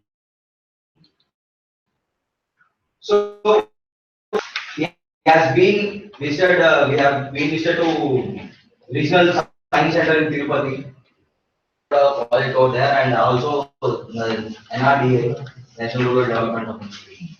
And we have been now here. We are, yes. Good work. I think you deserve a clap. Effort he has put in. We have very good technology also, ma'am. We have a small chip-wise technology. As I study electronics and communication engineering, so if we put the chip in the place of a transformer or so, if the power cut is known for such particular transformer, it will get a message to the authority person over there. As soon as he told that if we feed a number, it will come message, call or message. So yes, it is similar. A GSM module or such type of thing. So the problem is that the higher officials will not accept to use this technology over there. So there is much technology, but he is not. So instead, on the background of chips, he can. It's actually Mr. Ram's sympathy and compassion that made him do this after seeing the deaths, right? And he went into Absolutely. So only the bottom of the department are suffering from the deaths. Exactly. They have not paid much and they are suffered due to deaths. And their families then, imagine the amount of suffering is caused to the families of these engineers and linesman who died. 3 lakh rupees. So this. What happens with that? That is how it works. If you Actually, it's only very to the unauthorized persons, very hostile. I'm inviting such innovations on the portal website. Yeah. You can post it. Yes. One form of recognition, you can post it on Has the he not website. posted? On the website, post it, so that many other people will get to know about it. This must be a common thing in India. Yeah? Yes. In fact, Many other people will get to know about it. Some of those present today are people who have posted on our Posted on our website. So this is the post innovation page in our website. Yes. Whatever this covers your entire theme of the innovation. So you can post the details here and take it forward. Like the title, background and summary, objectives. It's just one page, not much. But yours, we will take it forward. We'll try and see what we can. And the expected impact is that it should all come in the form of an app, which is useful to all states in India. So it can be easier to employees as well as the consumers to get the better power supply from the power demand. It will reduce cost. Yes. It will mean better service, and it will The mean total better minimum cost around $12 per month. Also, Good. Thank you so much. Thank you. Thank you. Who is next? which one? Okay, I think wait. This gentleman is standing up. Yeah. Okay. Start. Then after that, Mr. Ramu. And then, is there anybody else? There were 4. My henna is here. Henna biofence. Okay, yeah. Oh, I know you. And you. And then Okay. Start. Hello everyone. Everyone are looking very smart, but they are not very smart anyways. Except me, nobody is smart here. Because they are not wearing the smart public what we are doing. Oh, You can just- my God, I'm finally seeing you. You were supposed to come and see me. Why didn't you come that day? He posted on our website and just listen to this guy. Yeah. This is the smart habit. It's like a regular party in go for office. Can you just speak louder? Louder. Use this or use mine. It is a regular party wear office wear, and you can go for a party. And at the same time, it's protected in your India. It is used for girls especially who are working in software industries, and if somebody touches from outside, it will get shot. Oh. Literally shock. But the person who wears it, He will not be, because he will be split from inside. he'll be. He's Please speak a little louder. He will be insulated from inside and when somebody continuously follows the lead, the sensor will detect and will inform you. So be careful, somebody is continuously following the late night. And also you can send messages to your parents and the nearby police station person, so they can track. So how does it work? How does this work? Using the batteries, I have a circuit here. It's rather complicated. This is the circuit. And the entire program is in this. So you can send messages with just by clicking the button on your wrist. Then you can direct this. So within no time you can press the button and the signal goes. I have filed a message in afternoon. And it has GPS also. Yes. So your family will know where you are. Yes, I have filed a message in the afternoon. I have filed a message in afternoon, 1 p.m. How much time does the battery's charge remain? We have used a low power battery, and currently it backups for 3 hours. That's too small. Yeah. We are looking for funding right now. Okay. The cost of the device, each device is $5 at this stage, and the fabric is $3,000. If we go for mass production, we can reduce the cost. We have some funding. And One next project is to, And have you filed for patent? yes, You have filed. Yeah. Have you got it? no, I have a kind of provisional patent and. It's a long process actually. Yes. The thesis is not that much. How long is it? 6 to 8 months. This is the reason for filing document. What is the next? I got the document, you can exit. Read it.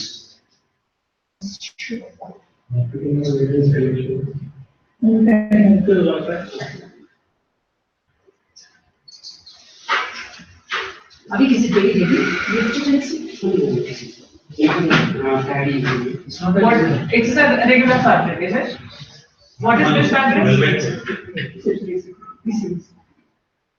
No, I know, but what is, this is a regular one. And it's kind of, it's very material. So which way you wear it? Wires. This is inside, this is outside. But I suppose this is like very well known market. And what is the person who is his hands are insulated. So in winter he wears some many so what in case of I didn't hear you, sorry. I think what in case if the person who is following his hands are insulated. If he is aware of this techniques. But it rains the process. I think by the time he gets that, we have to move on. You see, the smartness lies in being ahead of the evil people. Yeah.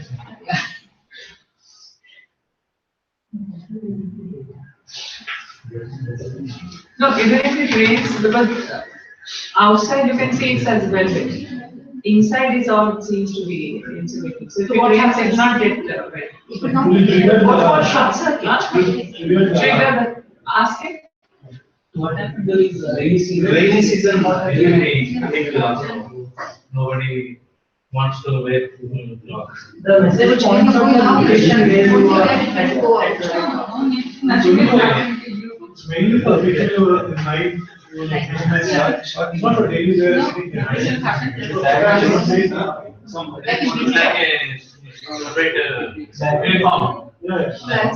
Like in winter, when you go out, you wear a jacket. Wear this. When you go out. Everybody wears a jacket outside.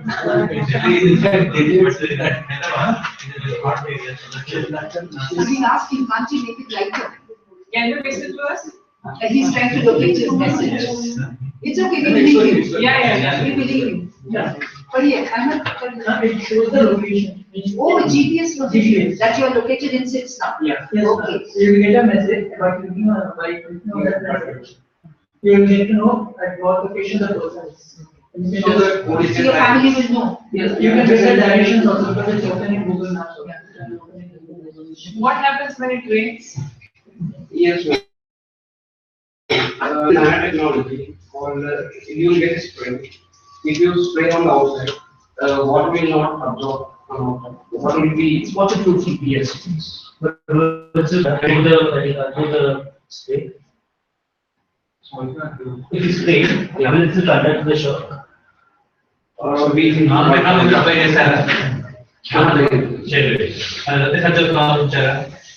అది first of all uniform అయిపోతుంది చూడగానే okay sweater వేసుకుని ఒక jacket వేసుకుంటే ముట్టుకోవద్దని అర్థమైపోయింది.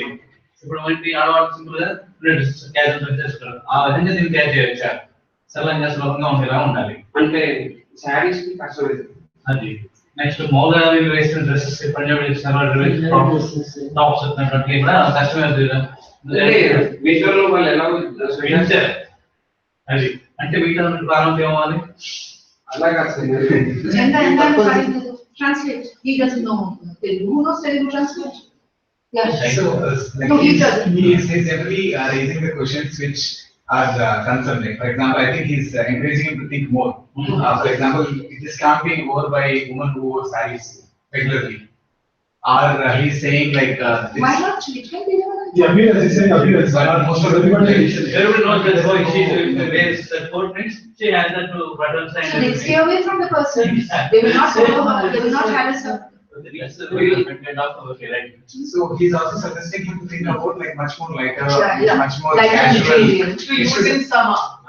So it should What about fantastic. rainy season, so is that what about rainy season, the nanotechnology? Now he's So saying how much you it will spray, cost? yeah, how much that will cost? Yeah. So you have to think about all these Now only things. it is costing 8,000. Okay, if you make in Broadway or industry level, it will make it 2,000, 3,000 around it maybe. But, Even okay. then it's too much. Okay. But tell me, I want to know something else. How did you get this idea? कैसे ये idea कैसे आया ना?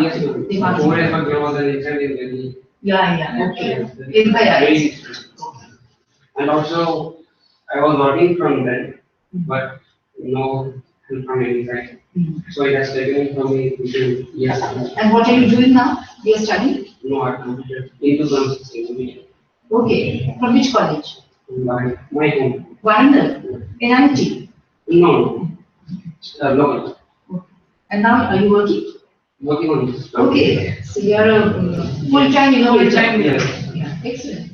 And also my next, I mean, the next, it is, we are working on it to put an AC so that they can be comfortable in summers also. Inside AC? Yes. Okay. They can even go for jogging in the afternoon and they can burn more calories. Okay. More calories and that charges the battery also. Yeah, that's right. Yeah, the mechanical energy can charge the battery. And also, my, I mean, my market is to take this to a higher, I mean, the AC level. So that they will get such a royal feeling, wearing this having all kind of features in their coat. Just not a normal coat, but smart. It will become a fashion statement. Yes. Royal. Yes. Smart people will have This smartphones, but they are not very smart habits. Yes. My intention is to take smart habits to them. You And also to the girls who are feeling insecure in the late night. Yeah. Especially, my concentration is to software industry. People who are working in night.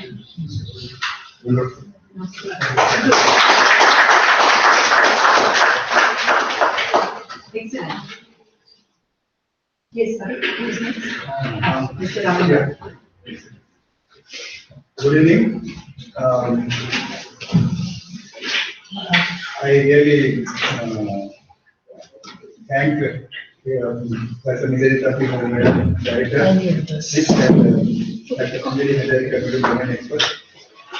I feel privileged to be here to share my innovative online tool developed for forest survey. Actually, this is very useful for all forest survey. Revenue and forest 23% of the land is now under forest department. That's why forest is demarcated that there can be revenue or say some other this thing. You can call it as a record wise. Clarity will be there. And the outline of my presentation is actually, I take just 30 seconds to show that my department geomatics history actually worked on project in 1994. This geomatics center was established, and this is first of its kind in India actually. Projects and the need of this particular initiative. We have named it as Vanasri. Vana means forest and Sri. SRS stands for Survey and Research Initiative. This is the inspiration of one Jalasri initiative. Jalasri coined by one Professor G.P. Patil of Pennsylvania State University. He was from Belgaum, and I came into contact with him under some watershed works. In 2004, I presented a paper in USA. There actually he invited me for some kind of this thing in Belgaum. He founded an institute called Jalasri, Watershed Surveillance Research Institute. Okay, with that inspiration we named it as Vanasri. Then how this tool works I will show, and 2 minutes video clip I have prepared, and that I will play, and field implementation. And finally, conclusions. Okay.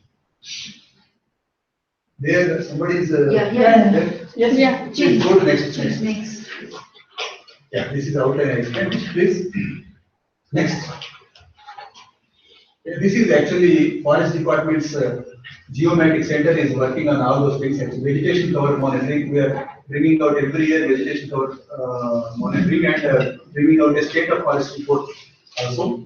Then providing inputs for revision of working plans and all these kinds of things. Most of forestry work spatial component in its plan. Okay, where what kind of forest exists, where what kind of water resources and all these things are there. These are mapped and these are extensively used and provided as a additional support to the field officers. Wildlife habitat mapping providing additional support in ROF rights. Tribal Rights Act is there. In that also, organizing trainings in remote sensing, GPS, NMS, service to other departments. Actually, we were giving some services to other departments. And yeah, these were some recognitions at Government of India level. One silver icon and one gold fire risk donation and for watershed modeling and siting of the best water harvesting structures. We have made a bit of each beat. So you where exactly? You received those? My department. Yeah, you received. Yes. Yes. In 2004 and 2005, these two awards and the best initiatives. We have done this very well. Then you see, this is the regular work. You see how forest is degrading, etc. The yellow polygons year by year. We compare the satellite pictures and the red becomes green means the forest is disappearing. Okay, these are all publications. Next, please. These are the publications, some publications like the yearly forest report and forest inventory reports we have brought out. That is also a unique report, actually, for whole of combined Andhra Pradesh here. At a time, this forest inventory was taken up and good results were brought out. The result is that actually 232 million cubic meters of volume is existing in the forest, about 10 centimeters diameter. Generally, we take it as a standard, about 10 centimeters diameter glass. That is the main result. And the next, this is actually one example how to identify the whether the tribal is actually in possession of the land before the cut-off date. No, okay. That actually entails is eligibility. Okay. This is the cartosat imagery. We take appropriate seasons data and verify it. A person goes and goes around with a GPS and brings the data like they brought, and that will be superimposed. If you see as on that date, if that is there, then he will be entitled for that. Okay. Next, please. Yeah, this is again essential of the initiative. This particular tool, Vanasri, we have targeted to address these problems. Actually, a lot of encroachment problem is there. Actually, in the background side, the photograph is showing encroachment area in Karimnagar district, and lot of errors and limitations in old technologies. Actually, chains and compasses were being used. In those things, measurements, lot of errors used to take place. And to refine the forest land records with the sophisticated technologies like satellite, GPS, WGS to conserve forest. Improve access to technology in survey of forest, plantations, new block surveys, diversions, etc. It is a day-to-day activity of each forest officer. When some development project comes in, actually they require some forest land to be diverted for that project. Then that requires a lot of surveys and all those things. That also is this tool is useful for that. Reduce the digital divide, improve perceptions of local staff and issues to take informed decisions. Actually, this GIS is a bit elite kind of this thing. Only people at district level or say collectors, they only have access to this kind of technologies. But with this WebGIS tool, simply they can enter the data in Excel format and by giving inputs, they get the map on the Google Earth and they can have some immediate feel of this thing, synoptic view and where encroachments are taking place. All those things immediately some idea comes. He also suggests that digitization of boundaries. Okay, these are encroachment issues. And the sustainable development goals, actually mainly goal number 13 and 15, concentrate on this climate action and life on land. These two mainly actually advocate for policy. And there are other initiatives also like red and red plus, this kind of thing. And one more is the sixth SDG goal is clean water and sanitation. Clean water is actually earlier Madam was also telling, forest is most important for clean water. Okay. And this hunger, a lot of people are dependent. That's why in goal number 2 also zero hunger, to make zero hunger, to achieve this goal. All these goals are some are still targeted by 2020 we have to achieve, some by 2030 we have to achieve. Actually earlier millennium development goals were there up to 2015. Okay, we have done some good advancements only. Okay, this keep this. And Okay, Rahul, I think just keep to you. Yes. I think you have presented your innovative part, no? Innovation part. Yes. Yeah. This just I think these we will share it with all the others. Next, I want to show just a 2 minutes video. Okay, show the video and then. Yeah. Okay. 2 minutes. First one and the second one. Yeah. Here. Yeah. We have to keep ready this Excel file. Excel file is a format. Then let us go to this. This is the software.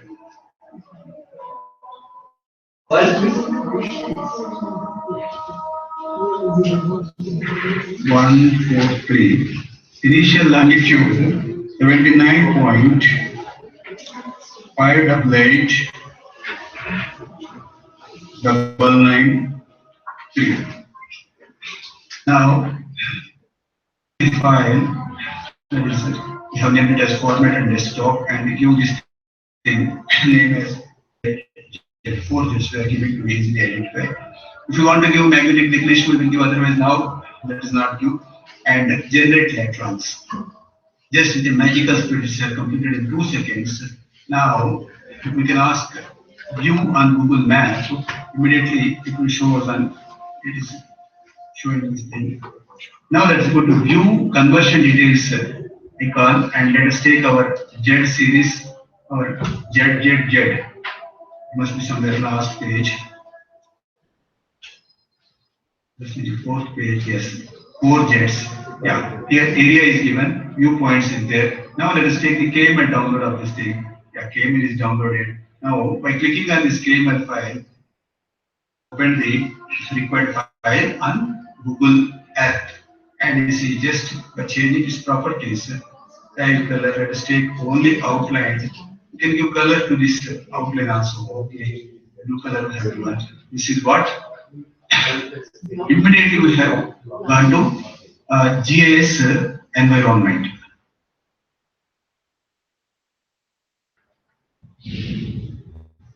We can go to the and see how the background image is appearing at different dates. Actually, go back to presentation, please. Just one. Yeah. Go to previous one. Some forest officer. Yeah, this one. Actually, this is how the forest officers is a regular job of forest officer to survey his block areas and find out his boundaries and wherever plantation is to be raised. This is a regular job, and they have to spend a lot of time. Actually, yesterday on the same block, we have just asked them to plot and observe the time and completion of area, etc. It took 4 hours. Some errors will be there. Error correction is again another major thing to be attended. Otherwise, any field measurement book after plotting, we will get some closing error, and that closing error has to be corrected. Okay, again that takes a lot of time. Again he has to plot, and after that he will be having his map and area only, no way connected to the ground. Okay, but whereas this thing, we could complete it in just Excel typing, and in rest of the exercise it is only taking 2-3 minutes. And he is having a preliminary idea, see how the polygon is sitting on the ground, and see there are some maps called magnetic declination maps available with Forest Department. Actually, these are a bit confidential maps. We are put some restrictions, and they can note down that magnetic declination at that particular place and year. Gadget notification year also matters in that. Okay. In the options of that, they themselves can estimate this by rotating trial and error basis. And each once this Excel file is ready, every time it is taking less than a minute. And then we are giving only 1 or 2 and it is giving hundreds of other platforms. We can straight away go there, and there we can search and find out everything. And we have actually the presentation we have completed 125 blocks of Nizamabad block. 1 block we have given slides also here. And the same exercise actually when we outsource for Karnataka East Division and Guntur Parmur divisions, it costed us nearly 2 crores. And timely outputs were also not there. It's a lot of this here. And actually we other software also available, RJS and that is also in our website. This is whole India and abroad also. Now actually I am looking forward to SIPs to just organize and see, give it to both of the forest community and revenue community. Thank you, Dr. Ram. And I want to draw the attention of Sarvesh who is sitting here. Sarvesh, for our conference in August, this will be for FRA. This is a crucial innovative technology where we can use it to ensure that every tribal family gets their land and the common areas can be plotted GPS wise. I think this has huge potential. Thank you. Next, please. Siddhesh, I am school teacher, government school teacher. I am from Tangal district, Kansaparam village. I started my work with her school project, Inspire government project. So she is my student. Yeah. Yeah. Since morning she has been on my radar. She was not joining any of the. I want to show how what happens and how we are.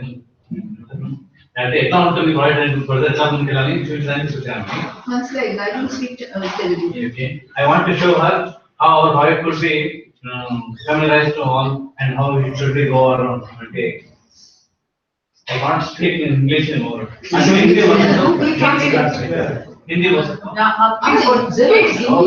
हमारी राष्ट्रभाषा है सब जानते हैं बहुत अच्छी तरह जानते तो बच्ची को मैं देखे आया क्योंकि उन्होंने गांव में रहने वाली है वो बच्ची तो ऐसा अभी कल क्या बोलने वाली न्यूज पे एक बार उन्होंने उनका प्रोजेक्ट जो है मैं के लिए बनाया था ये प्रोजेक्ट नेशनल लेवल में अवार्ड जीता है तेलंगाना से फर्स्ट लड़की जो है नेशनल अवार्ड विनर है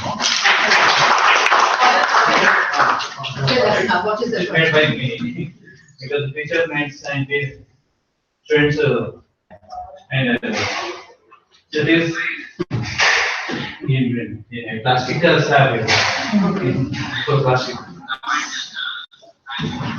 You have to come a little closer. So, बताइए इसके बारे में क्या है ये? जो है वो इसके जल्दी से आप भी आ जाएंगे इनको भी देखना है सब लोग देखेंगे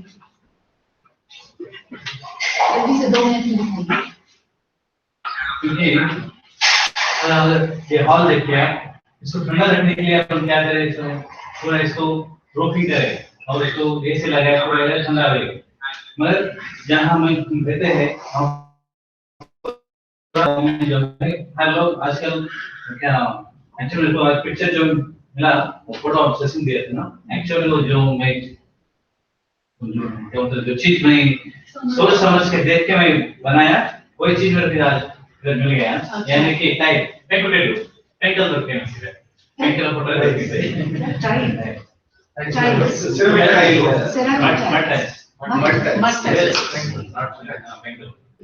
సో అదే నాకు చెప్తుంది ఇక్కడ అంటే got that card. So क्या होगा स्कूल में जब Multiple card he got on this table today, relevant to his subject. Yeah.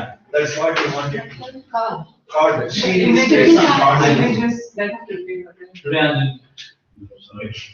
आज क्या बोलना चाहता हूँ मैं दोस्तों एक नया बनाना इंस्पायर नहीं है ये कोई ऑर्डिनरी नहीं है तो इंस्पायर करना मेरे पब्लिक को मेरे तरफ से मैं दुनिया में आया हूँ तो कुछ करके जाना मेरे को ऐसा मुझे लगा तो क्या भूल गए हम हमारे से जो छात्र बनाते थे यानी कि वो टाइप से जो बनाते थे वो आज छोड़ दे के हाथ से बना रहे यहाँ से में क्या हो रहा है जो चीज हमारा बना है ये स्टोन पेपर्स यानी तो सीमेंट रॉड्स जो भी है सैंड ये जो भी गर्म देने वाली चीज है यानी पकड़ के रखती है छोड़ती नहीं इसलिए जो अंदर बैठते हैं वो गर्मी से छिप जाते हैं पक जाते हैं क्योंकि हम स्कूल में ऐसे ही चलते हैं स्कूल पूरा ऑफिस से बिल्डिंग होते हैं ही नहीं तो हम तो धूप करने में ये 8 महीने पूरे पक जाते हैं तो क्यों हम ना कुछ सोच सकते हो क्यों बच्चे मेरे बोलता हूँ सोचने लगा तो बच्चे बोलते हमारे सर स्कूल में तो गर्मी रहता है मैं हमारे घर में जहाँ मैं रहती हूँ वहाँ ठंडक रहती है थोड़ा बहुत थोड़ा ठंडा रहता है अच्छा क्या ऐसा क्या है तुम्हारे घर में तो वो पुराना घर है हमारा तो सादा सीधा मिट्टी वाला है ऊपर से छत जो है वो एंगल टाइल्स वाला है अच्छा तो मैं सोचा क्या है टाइल्स किससे बना है मिट्टी से बना है टाइल्स के नीचे क्या है लकड़ी है लकड़ी और मिट्टी और टाइल्स के बीच में और मिट्टी है यानी कि जो भी चीज है वो गर्मी को पकड़ने वाली चीज नहीं ठंड देने वाली चीज है अच्छा तो इसलिए मैं जो बनाना चाहता हूँ वो भी ठंडा रहना चाहिए घर को ठंडा रखना चाहिए तो आइडिया था और इसमें और क्या था यहाँ प्लास्टिक जो वेस्टेज बहुत हो रहा है प्लास्टिक मानो या ना मानो प्लास्टिक माने इसमें करना ही पड़ रहा है तो क्यों ना हम प्लास्टिक को फिर रिसाइकिल करना जस्ट प्लास्टिक को रिसाइकिल हो रहा है मैं उसमें क्या नाम नया तरीका मैंने सोचा कि जहाँ प्लास्टिक को रिसाइकिल करना तो वो क्या होता है सिर्फ छत में जब प्लास्टिक छाता के लिए प्लास्टिक इस्तेमाल करना पड़ेगा तो ज्यादा मात्रा में प्लास्टिक लेना पड़ेगा यानी कि जो प्लास्टिक फेंकते हैं वो पूरा प्लास्टिक को फिर छत पे लगा सकते हैं प्लास्टिक को जमाना है तो वो मेरा कॉन्सेप्ट बन गया तो प्लास्टिक लेके मैं छत ऐसा बना दिया जब इस टाइप में मेरे पास वो आइडिया भी नहीं था कि प्लास्टिक का प्लेन शीट मिलेगा ओके जो मैंने तो पहले बार प्लास्टिक का पाइप से बनाया था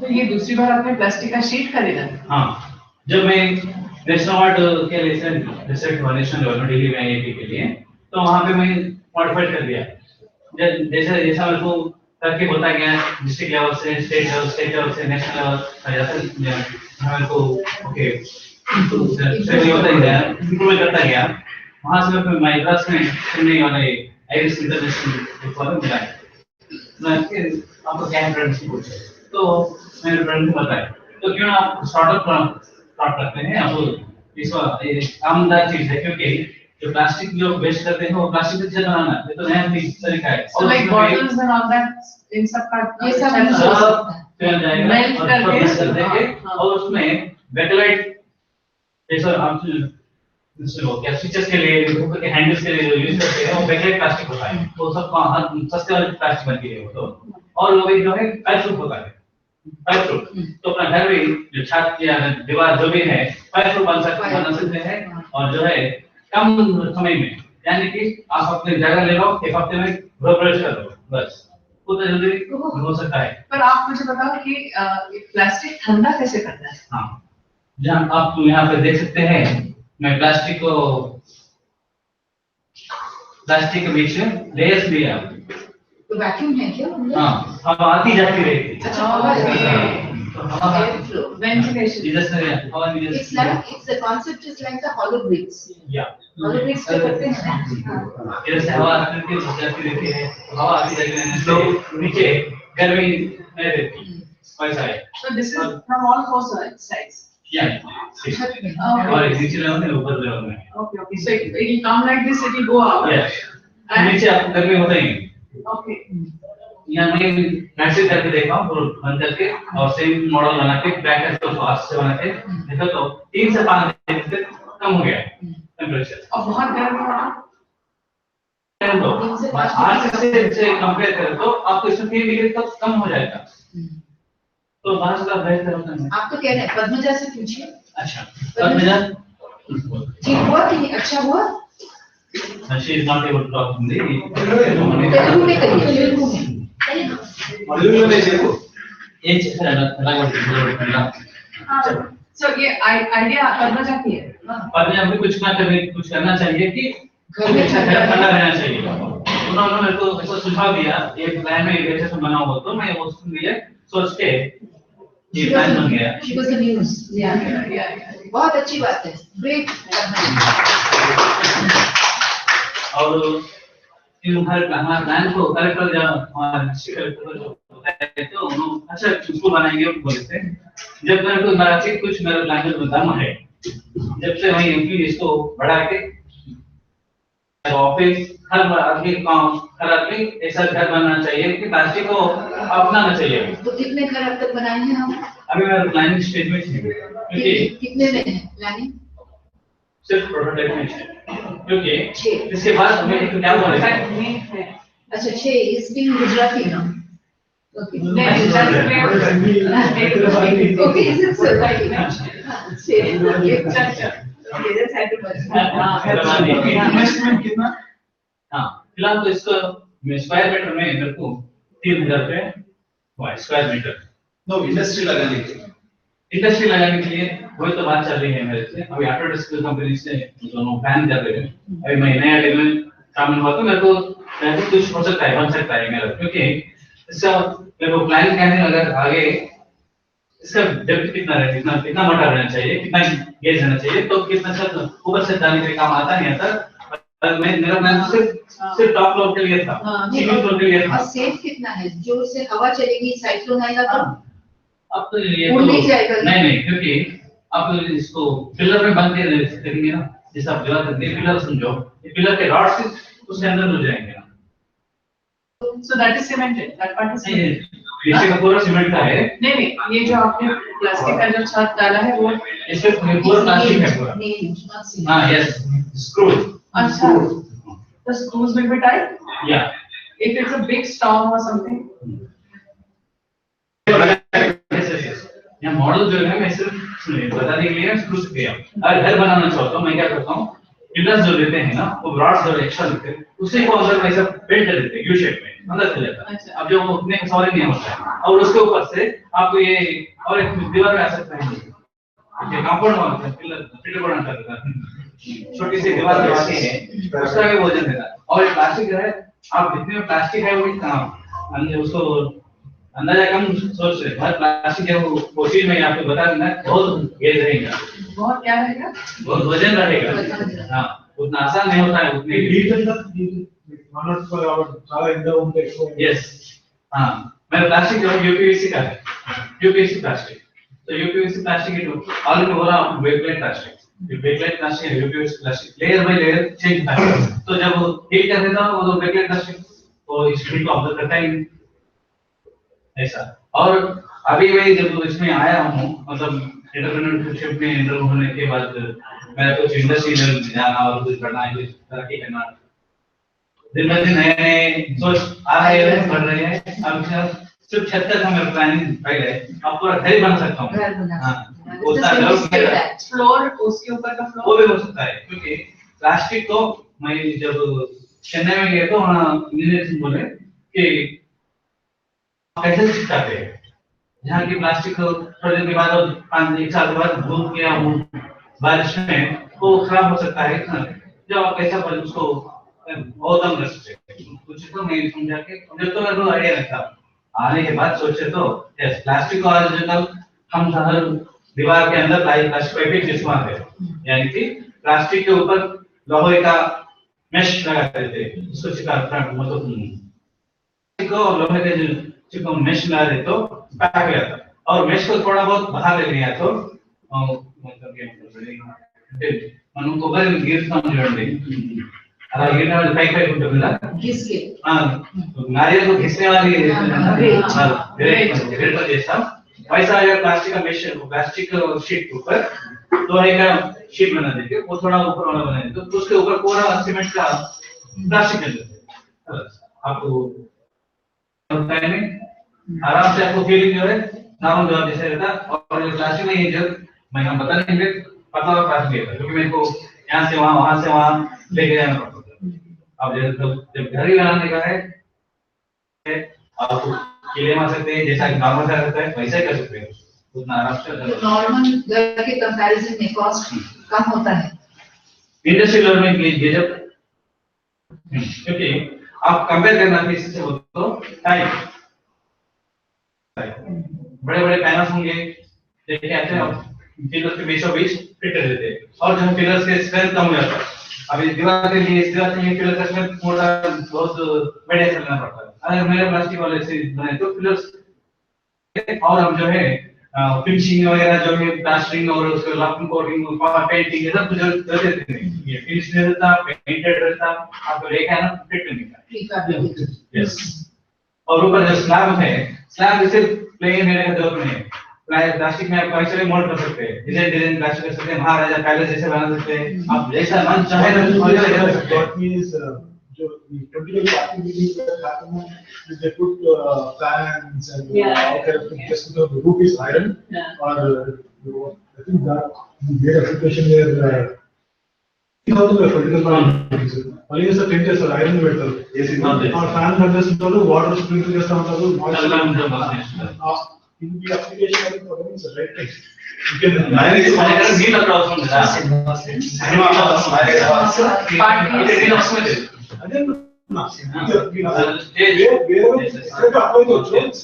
and you can approach Rajmodi also. Already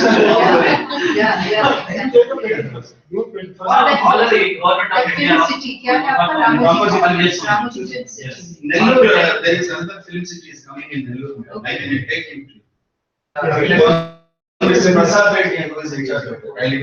अच्छा हमें एक प्रश्न है वो जो उसमें जो ऐसे छेद है ना उसके अंदर कीड़ा बैंडिकूट्स सब ये सब प्रश्न को पूछा गया है प्रोफेसर में अच्छा ओके तो हम लोग मैं मॉडल के लिए आपको ये स्टेट बता दिया मैं जब घर बनाना चाहता हूँ वो मॉडल जो है थोड़ा सा सेट डाउन रहेगा जो बारिश का पानी अंदर नहीं आ सके और जो है पूरा मेश बताए बारिश से मेश हवा जाएगा कीड़ा मकोड़ा पे नजर जाएगा और जो भी है जाएगा तो वो ऊपर वाला आप अंदर आप तो रहने वाले अंदर है वो तो ठीक है लेकिन आपको आवाज करता है केरला में घर में ऐसा अच्छा ओके पूरा मेश लगा देंगे तो आरटीपी में किसी से मिला रूरल टेक्नोलॉजी पार्क नहीं अभी तो मैं they are working on this we taking that we are going to take these मेरे को क्या है तो विकल्प बोले करे तो उसके लिए बोलते हैं बस ऐसा करना कहां करना हम बोले कि कितना स्ट्रेंथ रहता है उसका क्या होता है मेरे को उसके बारे में नॉलेज है मैं तो बायोलॉजी में भी हूं मैं तो इतना इंजीनियरिंग स्टूडेंट तो मैं तो सोच सकता हूं मैं उसको कैसे करना है उसका वो मैं आप समझ लेना चाहता हूं good very good I want to announce here that on the 6th Manage is organizing a frugal innovation workshop. Frugal innovation workshop. Manage. Frugal. मतलब कम पैसे में innovation. जुगाड़. Workshop at Manage. Manage है NIRT के campus Rajendra Nagar. So I will post it on our website also. आप लोग वहाँ पे जा सकते हैं. You can present it there. And somebody from here will also be attending. Okay, good. Thank you. Thanks for So actually, I come from NIRT A, madam, today because of some other engagement delayed. Okay. But he assured that once we share, he was here. He came in the second half. So he promised that once we share this list of the innovators, they will arrange sessions for them. So you must share it. You can put a star mark. People like him, Mr. Reddy, who are in the area of rural innovations. Sure. मेरे पास 2-3 और भी ideas हैं तो आपके पास आपके पास 2-3 है, इसके पास तो कितने हैं? इसके पास पूरा फूल भरा है। हमने उसे कहा कि उसको safety, you should put it in a secure place. You shouldn't use it. Insurance करा। आपके जरिए से हर स्कूल में बच्चे सोचते हैं उनका सोच विचार को बाहर लाने के लिए कहने के लिए कुछ प्लेटफॉर्म चाहिए जो कि नहीं है अभी तक, क्योंकि हम जो टीचर्स पूरा हमारा एजेंडा जो है सिलेबस पढ़ाने का, सिलेबस बनने का, वर्क करने का, उसमें एक बुक आप लोग 20 साल से पढ़ाते हैं, वही उसी से जाते हैं। Road learning. उसमें से बाहर आना हो तो हो सकता है नहीं। आप बहुत अच्छे टीचर हैं, मुबारक हो आपको। ये बहुत अच्छा आइडिया है कि बच्चों को आगे ले जाने के लिए भी उनको एक रिकग्निशन का प्लेटफॉर्म चाहिए।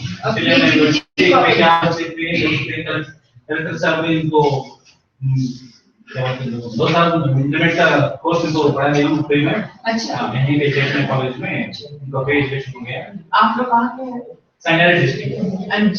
She is also from Sangare. And firstly उनको physical ट्रैक्टर अभी जो हमारे पास गाइड करते हैं वो अभी physical ट्रैक्टर बन के विकेट प्रोड्यूसर उन्होंने अभी ₹1,00,000 बच्चे को देके जितना पढ़ना चाहिए पढ़ लो।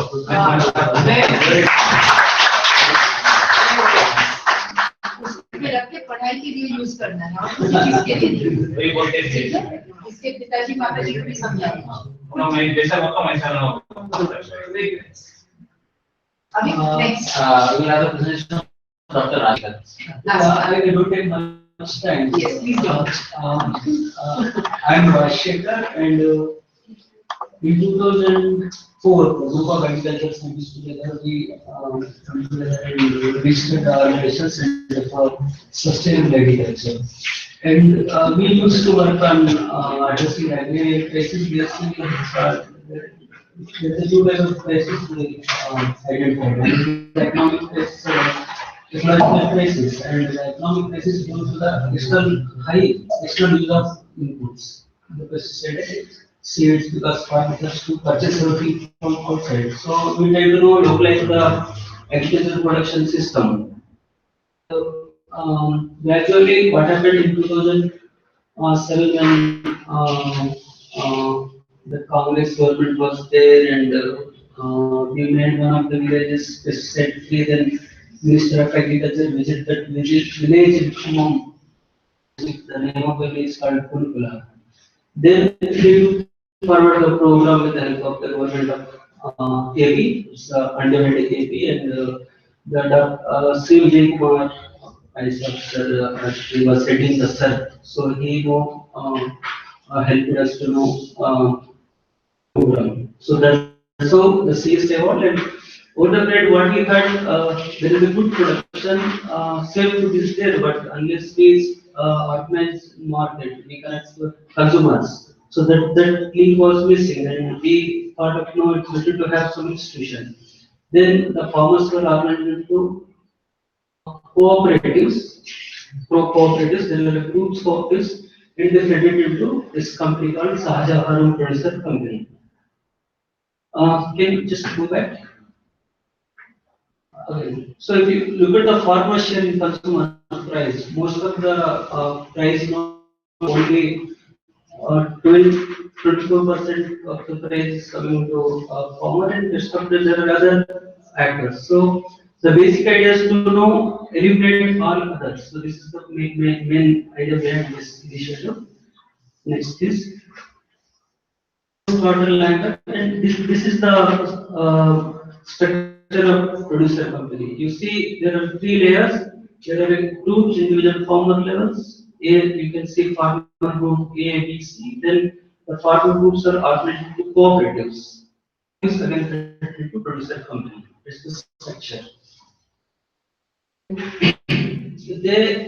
This group have 15 outlets in AP and Telangana, and the produce comes from farmer. We process it.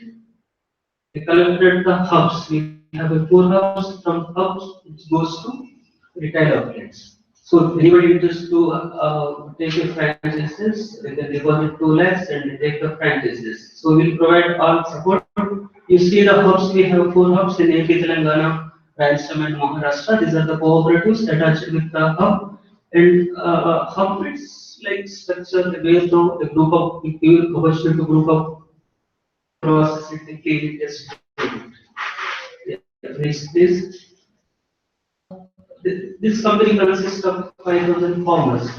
And there are organic farmers, external certification agency, accredited external certification agency certify this. And apart from that, we have a participatory guarantee system. This is the another certification system. It's alternative to external certification. The community itself certifies them. So it's a low cost. So we are the regional agency under the participatory guarantee system, and we get do certificate to any farmer in AP, Telangana, Maharashtra. If anybody is to know do it organic and they want certificate, we are authorized. I just wanted to ask a question. 50% of your members are women. Exactly. Let's go back this. So, which is wonderful because women's work generally don't get recognized, and therefore, you have the membership fees. This company is consist of farmers. This is a farmers producer company, Okay. and we are only facilitators. Okay. And all the board members from the cooperatives, including women. And among 30 cooperatives, 2 cooperatives are exclusively women cooperatives, and they do a lot of processing and they do supporting the producer company. Do they have any membership fee? Exactly. How much is it? Contribute minimum 1,000 rupees. They can contribute 1,000 rupees to share capital. So we have 4 lakhs of share capital. In this 4 lakhs of share capital, we have to compound of 30 cooperatives. And that is used for running. Used the for cooperative. running. Individual, they can take the membership in cooperative, cooperative take the membership in producer. That's the system we have. Distribution is next please. Next please. Yeah. How is organized farmers into groups, then cooperatives? Next please. Here, CSL is a facilitating agency, and we provide technical support and try to mobilize funds because managing producer companies is a highly efficient job, and farmers are not able to do it, and we are gradually in the process of handing over. But initially, we need to give hand-holding support. That's what we are doing. Yeah. So these are the different certificates and accreditation we have. We have ISO 9001 and 2015 certificate, and there's the India Organics. It's the organic certificate. And this is the PGS India Organic, it's the participatory guarantee system. These are the because from that we got a lot of awards from Maharashtra State Rural Level Mission. So now we are the official consultant to government of Maharashtra, Bihar, and Andhra Pradesh. So we provide technical support on the organic production. We have it, the products, you can see the range of products, oils. In one of the photos, you can see the American. And Satyami Vijayate in one of the episodes on poison of later. So one of the episodes now on aggregate basis, alternative was no done our work. So then we have a outlets in Hyderabad, Karnataka, Sainikpuri, Medimetla, Parkana, Visakhapatnam, we have to come home delivery system we have it, and if anybody are interested in it, the approaches we can provide. The pricing is farmer level, we ensure the more price because we are trying to increase 24% to 50%. So consumer shares now goes to farmer, and for the consumer we charge 20% compared to market price. Since it's organic, the consumers have to pay 20% more. Next, please. And this is the cost sharing we take in consideration of rice. MRP we sell at the outlet 80 rupees. And you see the how cost is 40 to 50% goes to corporate, remaining the others to management cost. Next, please. And these are the products that apart from the products we have a processing products and like jackfruit jam is the one of the very recent ad because jackfruit is in general default organic and it's a lot of demand. Lot of nutrition. Lot of nutrition. So several products we have it and ragi related products. Ragi and related we have a lot of products. And apart from that, the seed, because for the organic production list, we have organic seed, you cannot do organic. So there is another producer company promoted in Maharashtra. They do organic seed production marketing, and part of the seed also they sell it to the consumers. So right now, apart from the food, we also have organic seeds. And like in Hyderabad, there are around 30%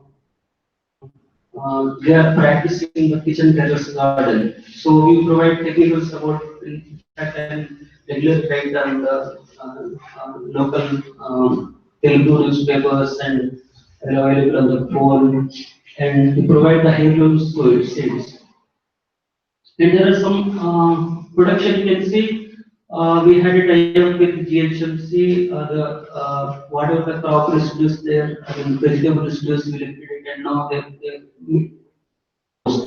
and again the compost is available for the farming. So because unless we integrate the biomass and locally produced this, it's not possible to reduce the cost of cultivation. There are other livelihoods like backyard poultry, sericulture, poultry, because we need to diversify the livelihoods. Farming itself is not sufficient. Next, please. And market, we reached to 80 lakhs and we are trying to now spread across the India and would like to go for 10 crores of the business. Right now we have taken 1 crore of this companies. We almost prepaid. So whatever the returns we are getting, now it's sufficient to now run the company. Next, because we have to support the staff. The challenges is now I think GST is there is no need not to pay, but earlier we had to now pay 30% on income tax, and these are the challenges. And as I told, bank they are not willing to now give the loan.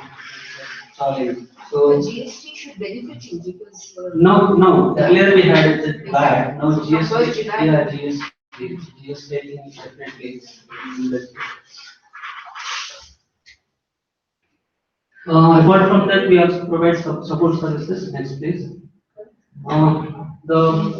We have a team of people and we visit fields and train. We provide handwriting support. That's one of our strengths because we have a group of agriculture scientists and a pool of resource person, CRPs, community resource person in the Telangana Maharashtra. So we train them and they are accessible to farmers. Next, please. Is on business schools is another thing because marketing and farmers don't have information and this thing about the things. So we have also started the Kisan Business School and training of the what are the opportunities in business and how to market. And this is the Kisan Mitra Farming Helpline. We have a collaboration with Vikara is one of the districts in Telangana, and farmers taken Vikarabad. They can call to helpline if they have any problem, and district collector review the queries and they will address it. So this is one of the services we providing. Media, there is a videos. We have a Krishi TV in regional language. We do a lot of in regional language. Next, please. And this is the farmer support service. We developed one app. It's called e-Fishes. You can anybody can use provide advice, manage, and hire. There's the EPC crop advisory. You can just know click the photograph and know you can if the photograph matches with your problem, it matches with the photos, and you can know have a solution. Seeds also, seed selection also you can do, because right now there is no knowledge on seeds, how to select the seeds. So this app helps with how to select the good seed. So you can see one of the holdings on Hindu carry out on full page is Anavogi organic village. So they advertised our village in long back. So we have websites and contacts and it's all for. Thank you.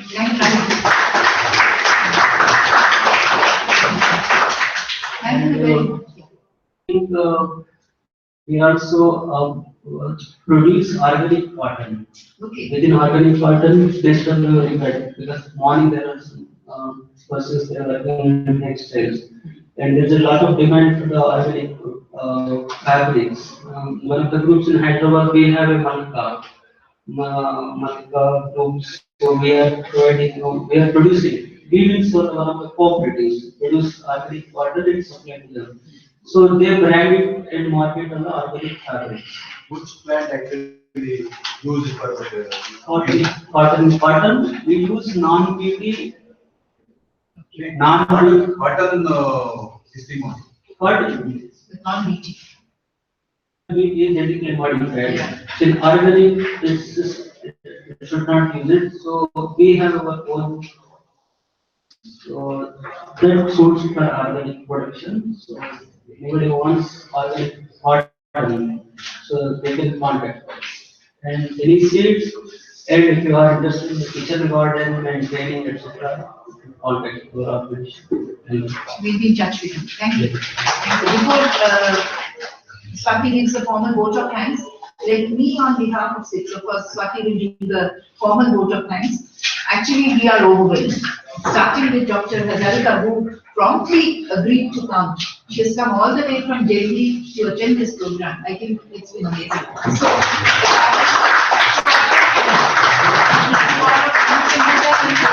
but I want to before that do my bit, which is thanking the entire team in SIX.